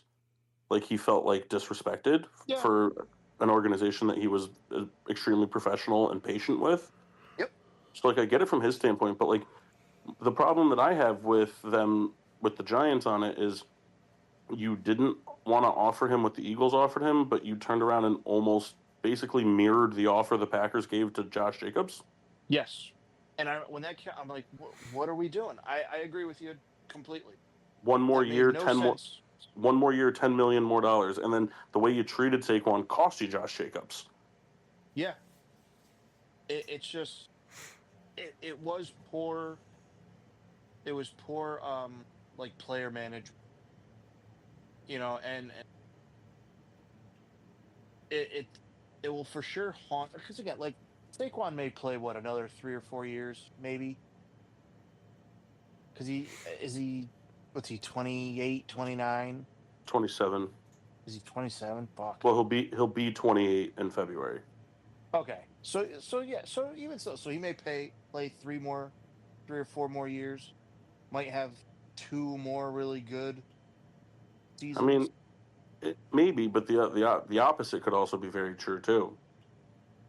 Because you look at it from a standpoint of like the injuries that he kind of sustained. He like if he took his body and recovery portion of it really well, there might be extra gas in the tank. Yeah. I mean, I look at it as, I mean, he shredded. I think he did the knee twice. I think he had an ACL and may have had one in college too. Um, and honestly, the ACLs to me aren't even. He had like the soft tissue, like hamstring and calf stuff, and that's always what really lingers, especially on like skilled players. And I don't know what it is with these guys and fucking hamstrings, but um, plus he gets a ton of touches every year. Like it just Well, beats down on him. He played on a bad team for a long time and got hit a lot. Like, I but think he if was he a stays, say. I think if he Go stays ahead. with the Eagles, I think if he stays with the Eagles, he can play 5, 6 more years and have 3 to 4 really good ones. Okay, which is fair. That's fair. Like that's not totally out of the realm. Um, but I think as long as he's an Eagle playing, not he's not gonna have 2,000 yards every year, but playing good football. I mean, that's gonna haunt the Giants until he like retires, and really for forever, because he is of the last 10 years he's what a top three back. Yeah. You know, um, and Giants tried to be cute. and let the running back go. And like it worked for the Rams when they let Gurley walk. 'Cause at the time, I remember we were all like, "What the hell are they doing?" But it worked out for them. No, we weren't. But I mean, really, like he was a touchdown machine. Bro had no knees left. No, I know he was. But that's what I'm saying. Like, think about it. If they let him walk, he goes to Atlanta and rushes for 2,000 yards, like has a Saquon. Also, everyone's like, "Oh, what the fuck? What did we do?" But they rolled the dice, and in that case, it worked out for him, where Atlanta paid him. So I think they just tried to get too cute, and it blew up. Saquon bet on himself, went to the Eagles, and had a historic season. It is what it is. The guy's a good player. Yeah. No, it sucks for sure. It's a big time bummer. What would be the thing for him to do to really make you hate him? Like, if they win the Super Bowl, he gets up on the podium and just bad mouths the Giants for like 5 minutes. Like, what would it be? I do foresee, and it will be funny if it happens. I do foresee if he's named like the Super Bowl MVP, I think he'll sneak in like a "I'm gonna sleep good tonight" type deal. I think that'll happen, and it'll be funny. But I mean, really, he's an Eagle, so fuck him. That's where we're at. I like that he's friends with Daniel Jones. Even that, like, I saw that too when he was at the game. Because was he at? He was at Jones at? He was at the last game where the Eagles beat the Rams. The Eagles-Rams game. Daniel Jones and Sterling Shepard were in the yeah. And I saw that people were like, why would they? I'm like, what do you mean? Why would they go? The players don't give a fuck. Like, especially now, I don't think there's many players that are. I think they care about the team as a whole, but I think they care about their teammates way more than they care about the logo on the helmet. And these guys play it like those are your fucking guys. Like, I don't have any issue with them going to watch Saquon as like they're beyond football. I don't think there's a lot of players in today's NFL and really kind of sports in general that care about the team more than their teammates, if that makes any sense. Like,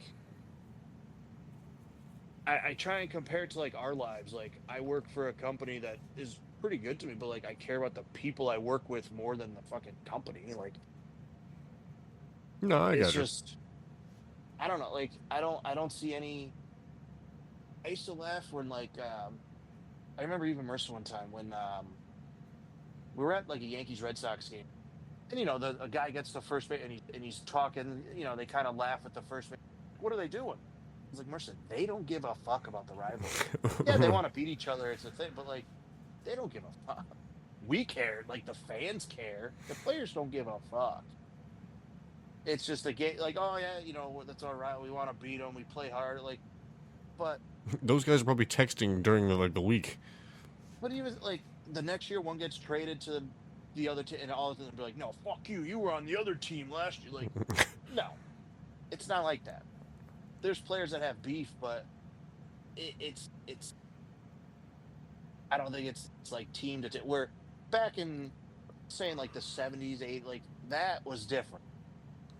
The Steelers Ravens, they wanted to fucking murder each other, but those guys weren't making the money that these guys are making now. Like, it's just not the same. It's not the same. I mean, I don't think anybody can really feel bad for the Bills, though. They gave them Patrick Mahomes and Xavier Worthy, so. That is true.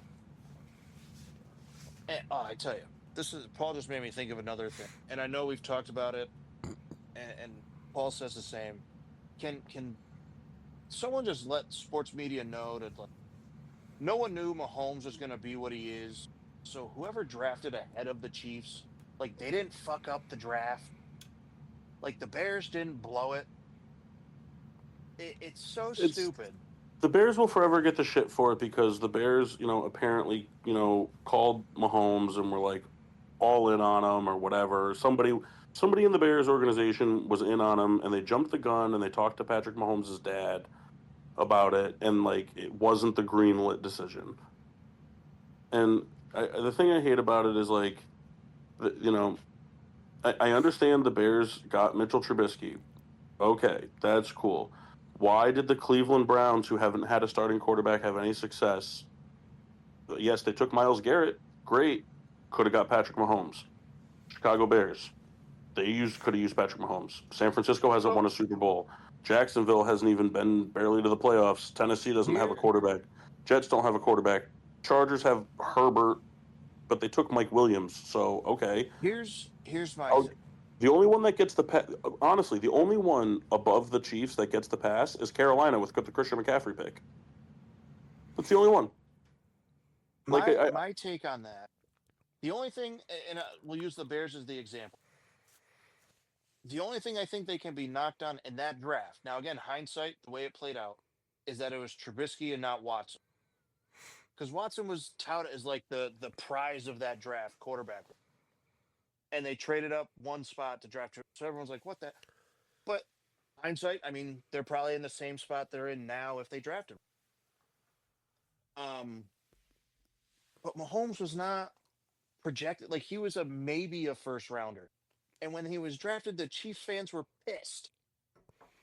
Like, I just hate that now they're looking and be like, the Bear, they really bought it. They could have had Mahomes. Like, no.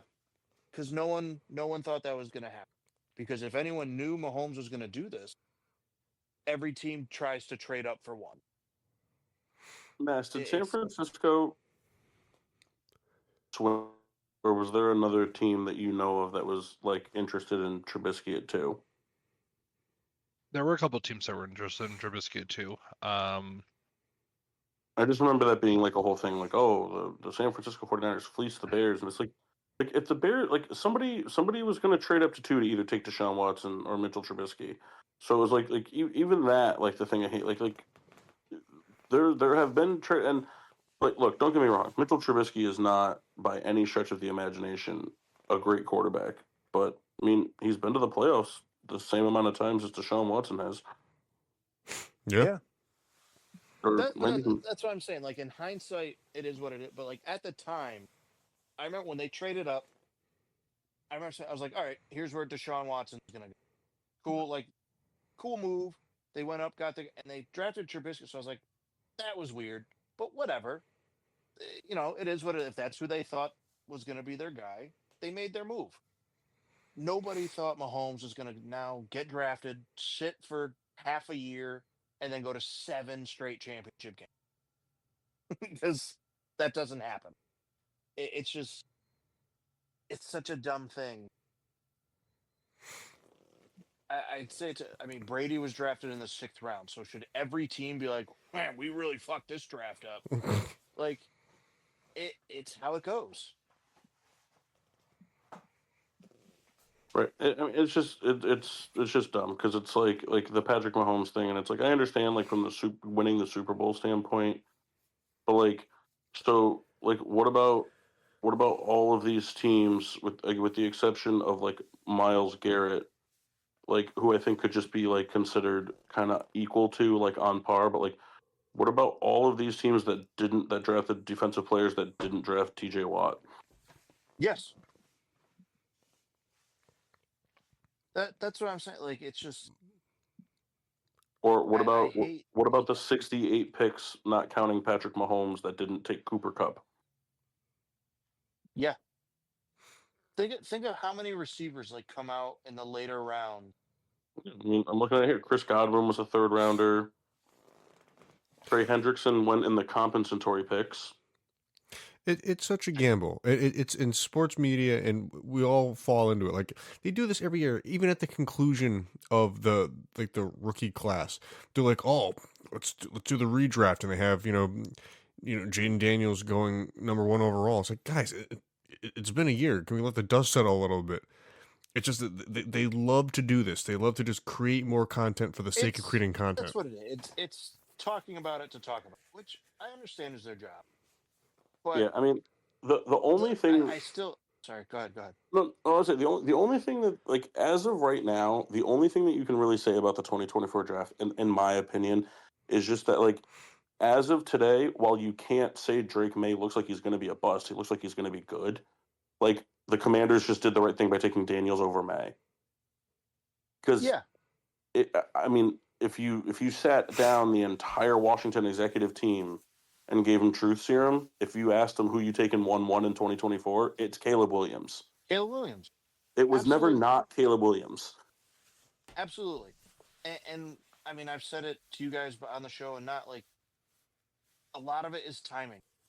The Commanders right now are a team that's built kind of by luck because Jaden Daniels is a rookie, but like the team is built to fit his strength, and it works for him. Like, so they played well, and the team bought in, and you know, like I said before, they probably overachieved a little bit, but they're now geared up. Now you're a free agent target where guys are going to want to come play with Jay. Like, he is definitely turning the franchise around, but who would have thought, especially in year one? It is what it is. They hit on it, at least for now. We said that last year with Stroud, and he still made the playoffs, but kind of had a bit of a slump this year. See what happened.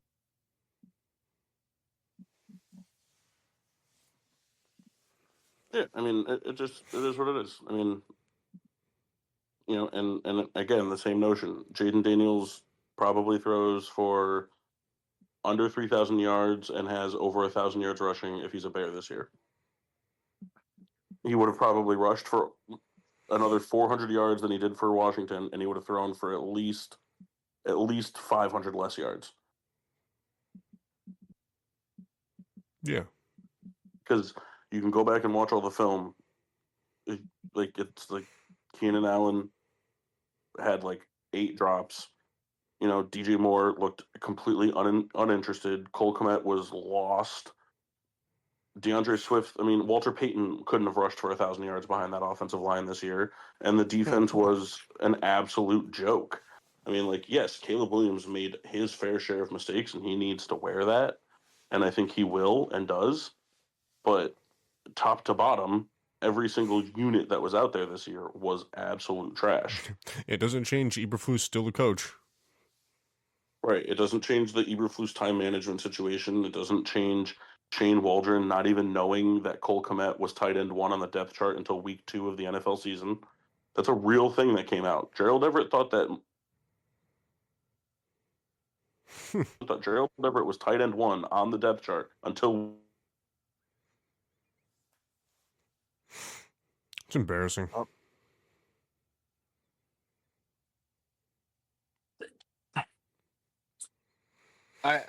Yeah, I don't know. I think the Bears and even the Giants too. They need some type of just continuity and just get the process in order and let things fall into place. Yeah. I mean, Massey, do you remember the thing I sent you about what DJ Moore said about Shane Waldron? Yeah. Did you guys see that? Did I post that in the group, or did I send that just to you, Mass? I think just to me. Oh, that's cool. DJ Moore. Well, nobody responds to anything I say Bears related, so I just kind of stopped. DJ Moore came out and said that, like, the veterans on the team, himself, Keenan Allen, you know, like some of the offensive linemen, and DeAndre Swift would go up to Shane Waldron when the defense was on the field and tell him about things they were seeing the defense running against them, and like what they should, and like what they thought they should do to fix it. And Shane Waldron audibly said to them, "We only make adjustments at halftime." That's I don't see how that happens. Coach isn't fired on the spot. Well, I think if anybody else was the head coach, he would have been fired. That's what I meant. Like that Earlier. right there should be nope. Just take the headset off. Go sit down. So you know your services are no longer. I do like George McCaskey backdooring his way into getting what he wanted though this year. I thought that was pretty cool of him. What was that? Well, so they went out and they shopped at the top. They did the most non-Chicago Bears thing. Shopped at the top shelf for a head coach, and they're going to pay him what? I mean, I don't know what he's getting paid, but it's got to be north of 10 a year, I would assume. I don't know, Mass. Do you know what his contract was? Ben Johnson's. That's what his contract is. It's 10 for 10. It's 50 for 5. Nobody knows what it is. I think there was speculation. Like I was listening to the radio that it's like 50 to 60 for 5, so they're paying at least $10 million a year. And then like Ben Johnson really wanted Dennis Allen, and the Bears went out and are making it happen. And I can't imagine he's going to cost less than $5-6 million a year because he's a defensive coordinator that's got some chops, and a resume. He was a number 1 defensive coordinator before he took the head coaching job. And McCaskey was just like, we really got to spend some. I think we lost you again, Paul.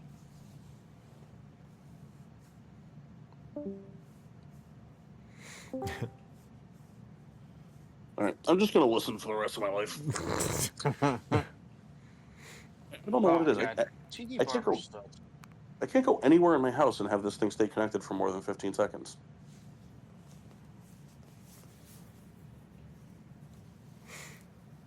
McCaskey's like, yeah, we should spend some money. Or is it McCaskey was just like, oh, I'm going to go get this 28-year-old Denver offensive coordinator and pay him in, giant Eagle gift cards.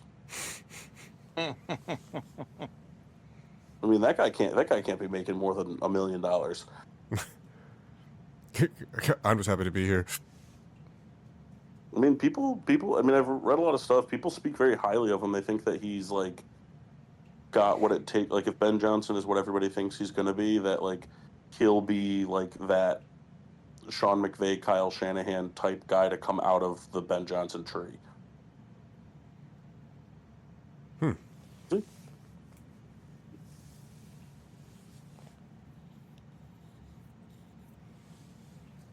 I was very geared up to really yell at Kyle about being jealous of the Chiefs. He's not even here. Kind of why I came on, Mass. Pretty funny. Not even do the show with your friends just to get at Kyle. I'm like, listen here, dick. Yeah, dick for meal. Oh. What are we doing with the Rams? But I love when you're arguing with Kyle, because I know when you can kind of get him when he just completely changes the subject to something else. I like that a lot. You know what makes me really mad? What's that? Bill's offensive play calling. I mean, God, yes. That was so bad. I mean, look, I get that this QB sneak had pretty good success for them throughout the year, but like at some point, it's just Go to the right. It's not even go to the right. Fucking give the ball to James Cook. He was fucking eating Kansas City's defense alive. I was laughing because every time they lined up, you hear Romo. He's like, "Well, he's going to the left. Well, he's going to the left."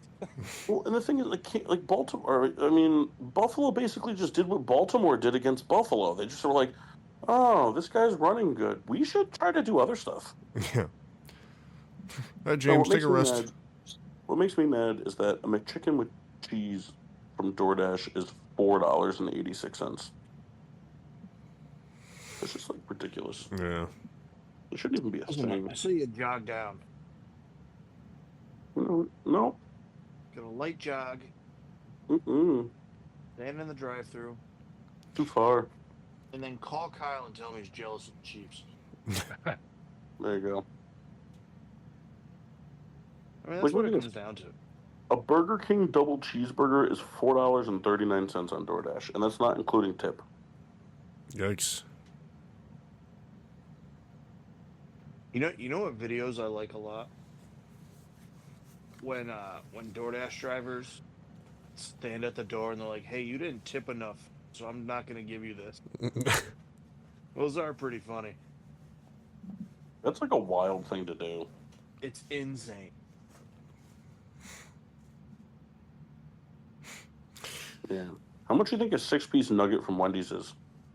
$4.49. Yeah, right on the money. No way. Yeah. That's hilarious. I'll tell you, the Wendy's spicy nuggets fucking slap. For only $13.17, I can get a pepperoni rising crust DiGiorno pizza from Cumberland Farms delivered. That is so funny. Imagine getting a frozen pizza delivered from DoorDash. Hey, thanks for bringing this cold pizza here. When I mean, for that's terrible. when for pretty much the same money, you could just get one that's already cooked. Right? I tell you, guys, I don't think you guys know. I just thought of it. How hard I made myself laugh last night. With? When we started the roast channel, which that was one of the best things we've ever done. I mean, it basically just turned into you guys sending photos of yourselves. Yeah. And you know what's funny? As I was doing, I was like, I know we're sending these way too fast, but these are just awesome. And I know I'm not going to scroll all the way to the top of my camera roll again. But the one that Kyle sent, it was like those dim sums POV. No, yeah. I was in my computer. I had to like stop because I was laughing loud, and I was like, I'm gonna wake Marissa up. I was like crying laughing. was pretty good. That it got me so good, and it was something I said. Never done that before. I made myself laugh harder than Kendall ever has. Nice. Yeah, that chat definitely blew a load all over itself, like in like a 3-hour span. I was dying. And then I was thinking about it today. I was like, that's probably just going to be dead now. There's got to be a way to just like archive it and then like you bring it back up when needed. Yeah, I figured there was no edging at all. That was just full blast. There were some goodies, good picks in it. There's one other one. It's got to be on one of our Facebook. Let me see if I can find it on Jeff's. But like the one he sent of like him, Pat, and Kyle and fucking Johnny Agavani. That's a good pick. I thought for sure there was going to be a certain picture surfaced. Listen. I committed years ago to never sending that. That's appreciated, sir. Sending what? You can see it. He'll show you, but you can't possess it. What is it? It's a picture of me in a not so great situation. Oh, okay. Man, I wish we went through Jeff's Facebook earlier. There's some good stuff on here. Definitely a treasure trove of some funny things. Man, I tell you, Jeff went through a few years where he looked like he might be a school shooter. That is a wild thing to say. I mean, why you used to say it about me all the time in college. Yeah, but that's college. That's different. It's not. Yeah, it's different. You still said it. Not much different. A little different. In fact, I'm pretty sure I had a jacket that you termed the Columbine jacket. It's Well, I fine. mean, oh man, look at that.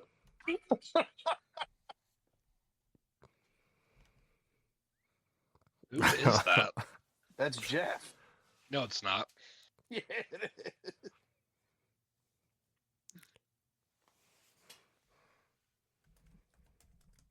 is. There's one picture.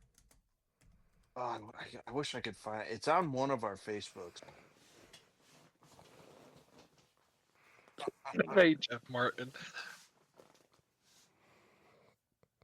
I'm trying to think of who had it. I actually have this picture framed. Is that Pat on the far right? Yeah. Yeah. Hilarious. So that was a short-lived group called the Blackout Kings. Blackout Kings. That lasted about 3 months. I have a No, tattoo to my. we had it for a while. I have a T-shirt. I have a tattoo to my hip. Blackout Kings? No, short-lived group. Oh. Feel like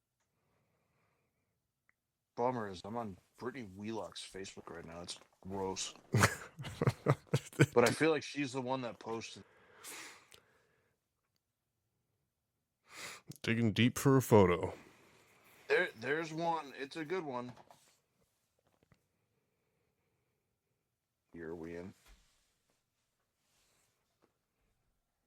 2011. Well, that's not back far enough yet.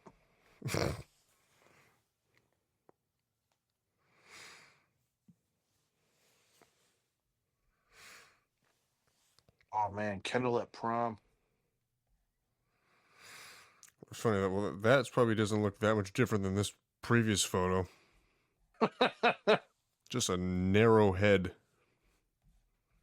Did you guys see that the official Twitter of LASIK eye surgery posted that picture of Josh Allen like clearly getting the line to gain, and they commented still offering all NFL refs free LASIK? Yes, because I That's posted pretty that funny. in the group chat. Yeah, I didn't see that in the group chat. I'm sorry. It's all right. I mean, I gotta Pretty get funny. I gotta start working at a desk. I miss so much stuff during the day. The only difference is that I want to be part of the chat, like not like Kendall.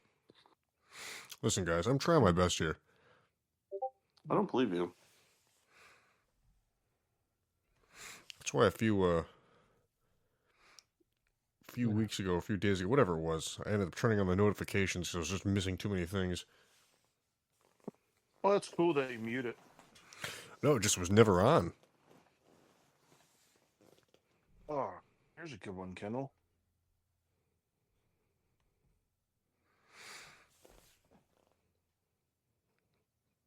Do you guys see that people are trying to discuss, trying to make discussions to like implement like a snap count per half on the tush push? I mean, talk about the most like dumb thing ever. Very dumb. What does that mean? Like you can only run it doing you can only too run much. it 3 times a half. Yeah, that's dumb. I think that look, I mean, first of all, eliminating the tush push to me would be absolutely stupid. You're eliminating a play because people like only one team has figured out how to properly run it and nobody has figured out how to stop it. I mean, like like that's stupid. I mean, what if like, like what else nobody else has figured out how to stop? The 70-yard Saquon Barkley rushing touchdowns. Like you're not going to take those away. Like it's just dumb. Yeah, Like, I mean, We'll be playing in the playoffs. It's my, like well, so it's like the home run rule in softball. Like you only get 3 of those. like for like community softball, I get it because it's a pace of play thing. They're trying to fit in 5 games in 4 hours. Like that's different. Like the NFL is a multi-billion-dollar organization. Like to me, it just doesn't make any sense. Like just fucking do better, or fucking get the personnel and learn how to run it. Like you know what I mean? Like the Eagles the Eagles have never been like, oh yeah, we're the only people that can do this. Like they're just the only ones that have figured out how to do it consistently. Right. Like to me, like the only rule change I would be in favor of regarding the tush push would be to like maybe like borrow like the QB like the victory formation rule to it, where like you have to be set up in a specific formation and you can't fake it. So like if you know what I mean, like I would be okay with that if like you the quarterback goes up to the ref and goes, "We're going for the tush push," or whatever the official play call would be, to everything, and then like you have to be lined up in a specific formation and you can't fake it. I would be fine with that. I don't think it's necessary personally, I think because like the way that you're set up to run a tush push, if you do fake it, like you're running a big risk of just bad things happening. But like the Eagles have faked it and scored on it. Right. I would be fine with that. You know, you can't fake a QB kneel, right? Not supposed to. I don't know if that's changed, but that used to be illegal. I still think you can. I think you can. I think you can. Only thing you can do is fake a spike. I don't think you can fake a kneel. I think if you're lined up in the knee formation, if you fake it, it's a penalty. Yeah, that's what I thought it was. And then I don't know if the kneel, does it have a specific formation? Do the two players have to line up side by side next to them and then one person behind, or is do they have to line up in that formation? Uh-huh.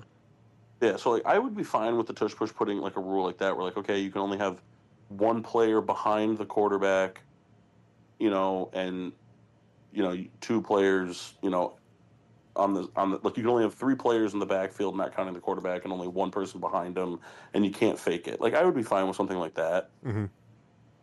but like limiting or banning it is good. Right. It just doesn't make any sense.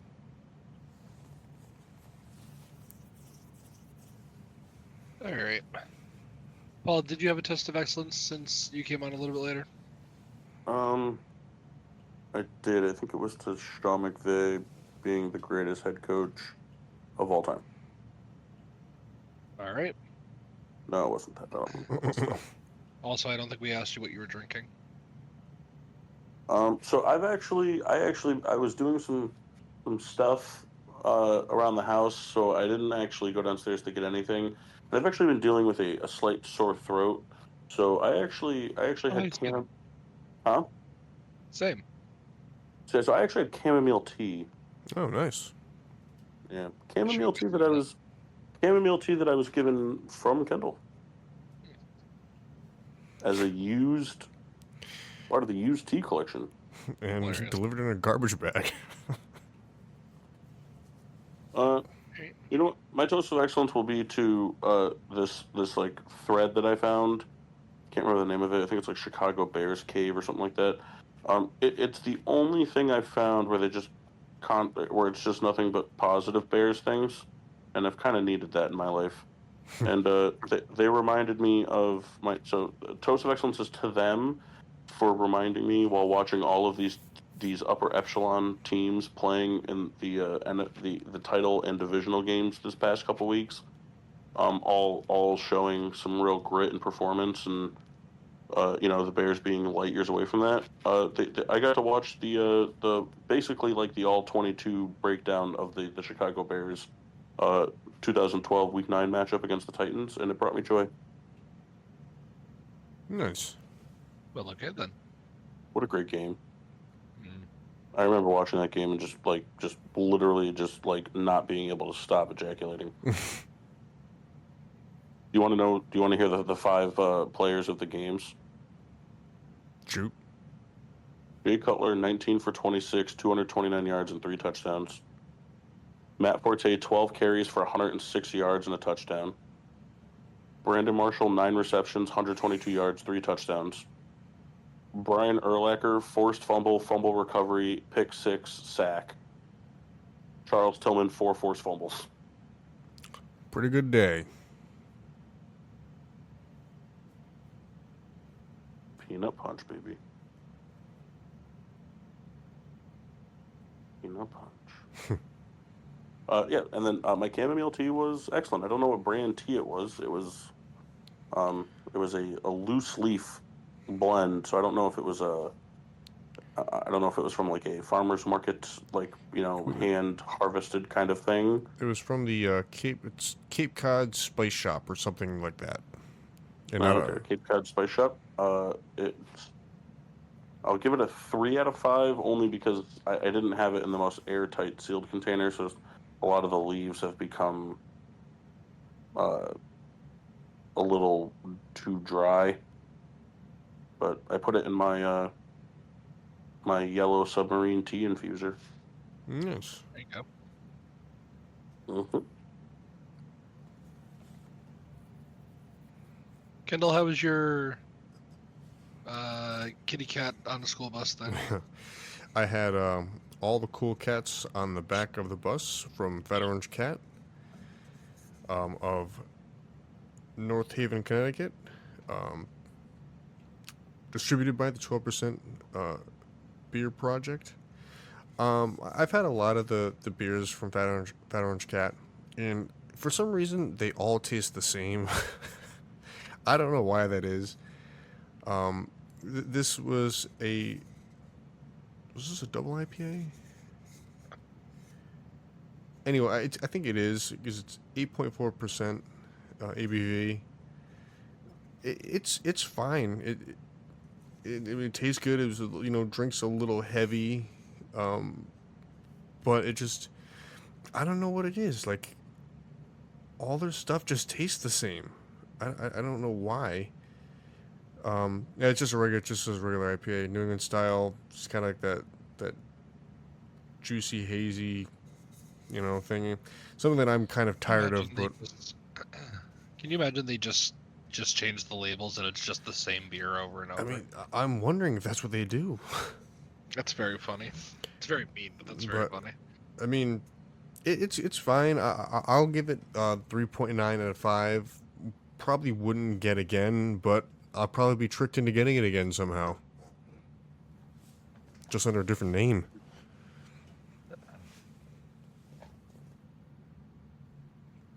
And Mass, you had the Mass Paloma? I did.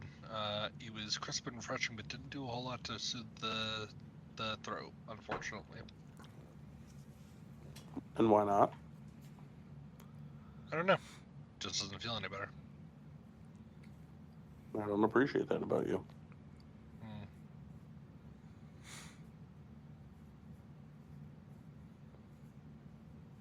But yeah.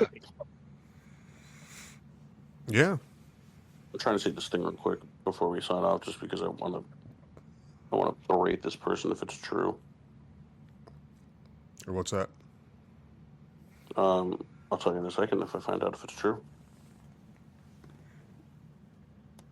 How about that, bitch? What do you think about that? Oh, I don't think. Okay. So they were talking about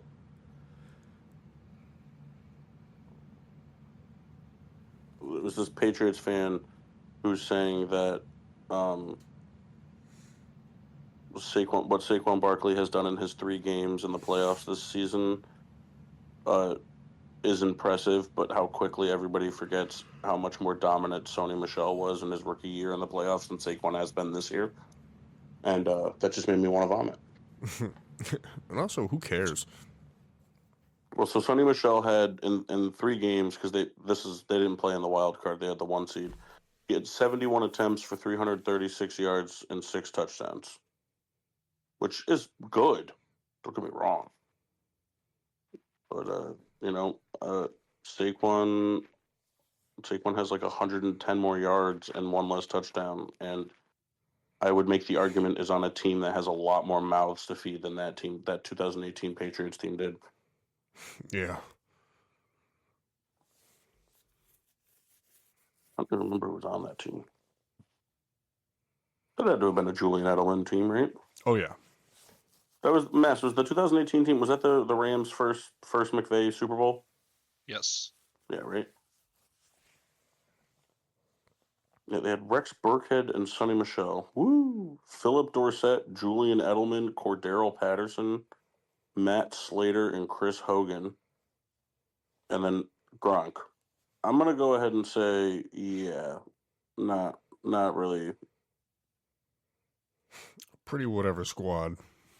Yeah, I mean, and then what do the Eagles have? A.J. Brown, Devontae Smith, a mobile quarterback, and Dallas Goedert. All right. Well, Kendall, because I was late, I will save my Riddler's rankings for next week. Yeah, no problem.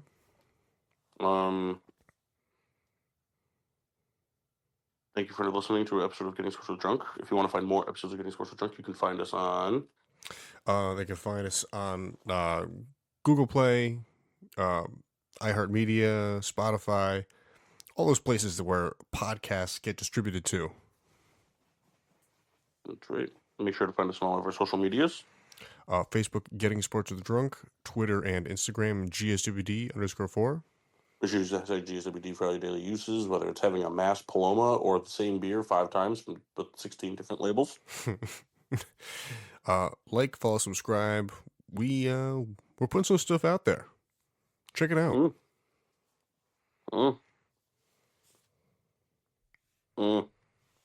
Thank you for listening. Next week, I don't know what we're going to talk about next week. But Massey's going to tell us. Massey's going to come up with something. Sure. For us to talk about. I don't know what, but he's going to come up with it. I'll get there. Unless we just do a 2-hour review of the Super Bowl. I'm just kidding. We'll figure it out. But until then, I am your hostess, Cupcake, the Riddler. Chris Massey. And the Red of Red Baron. Meow.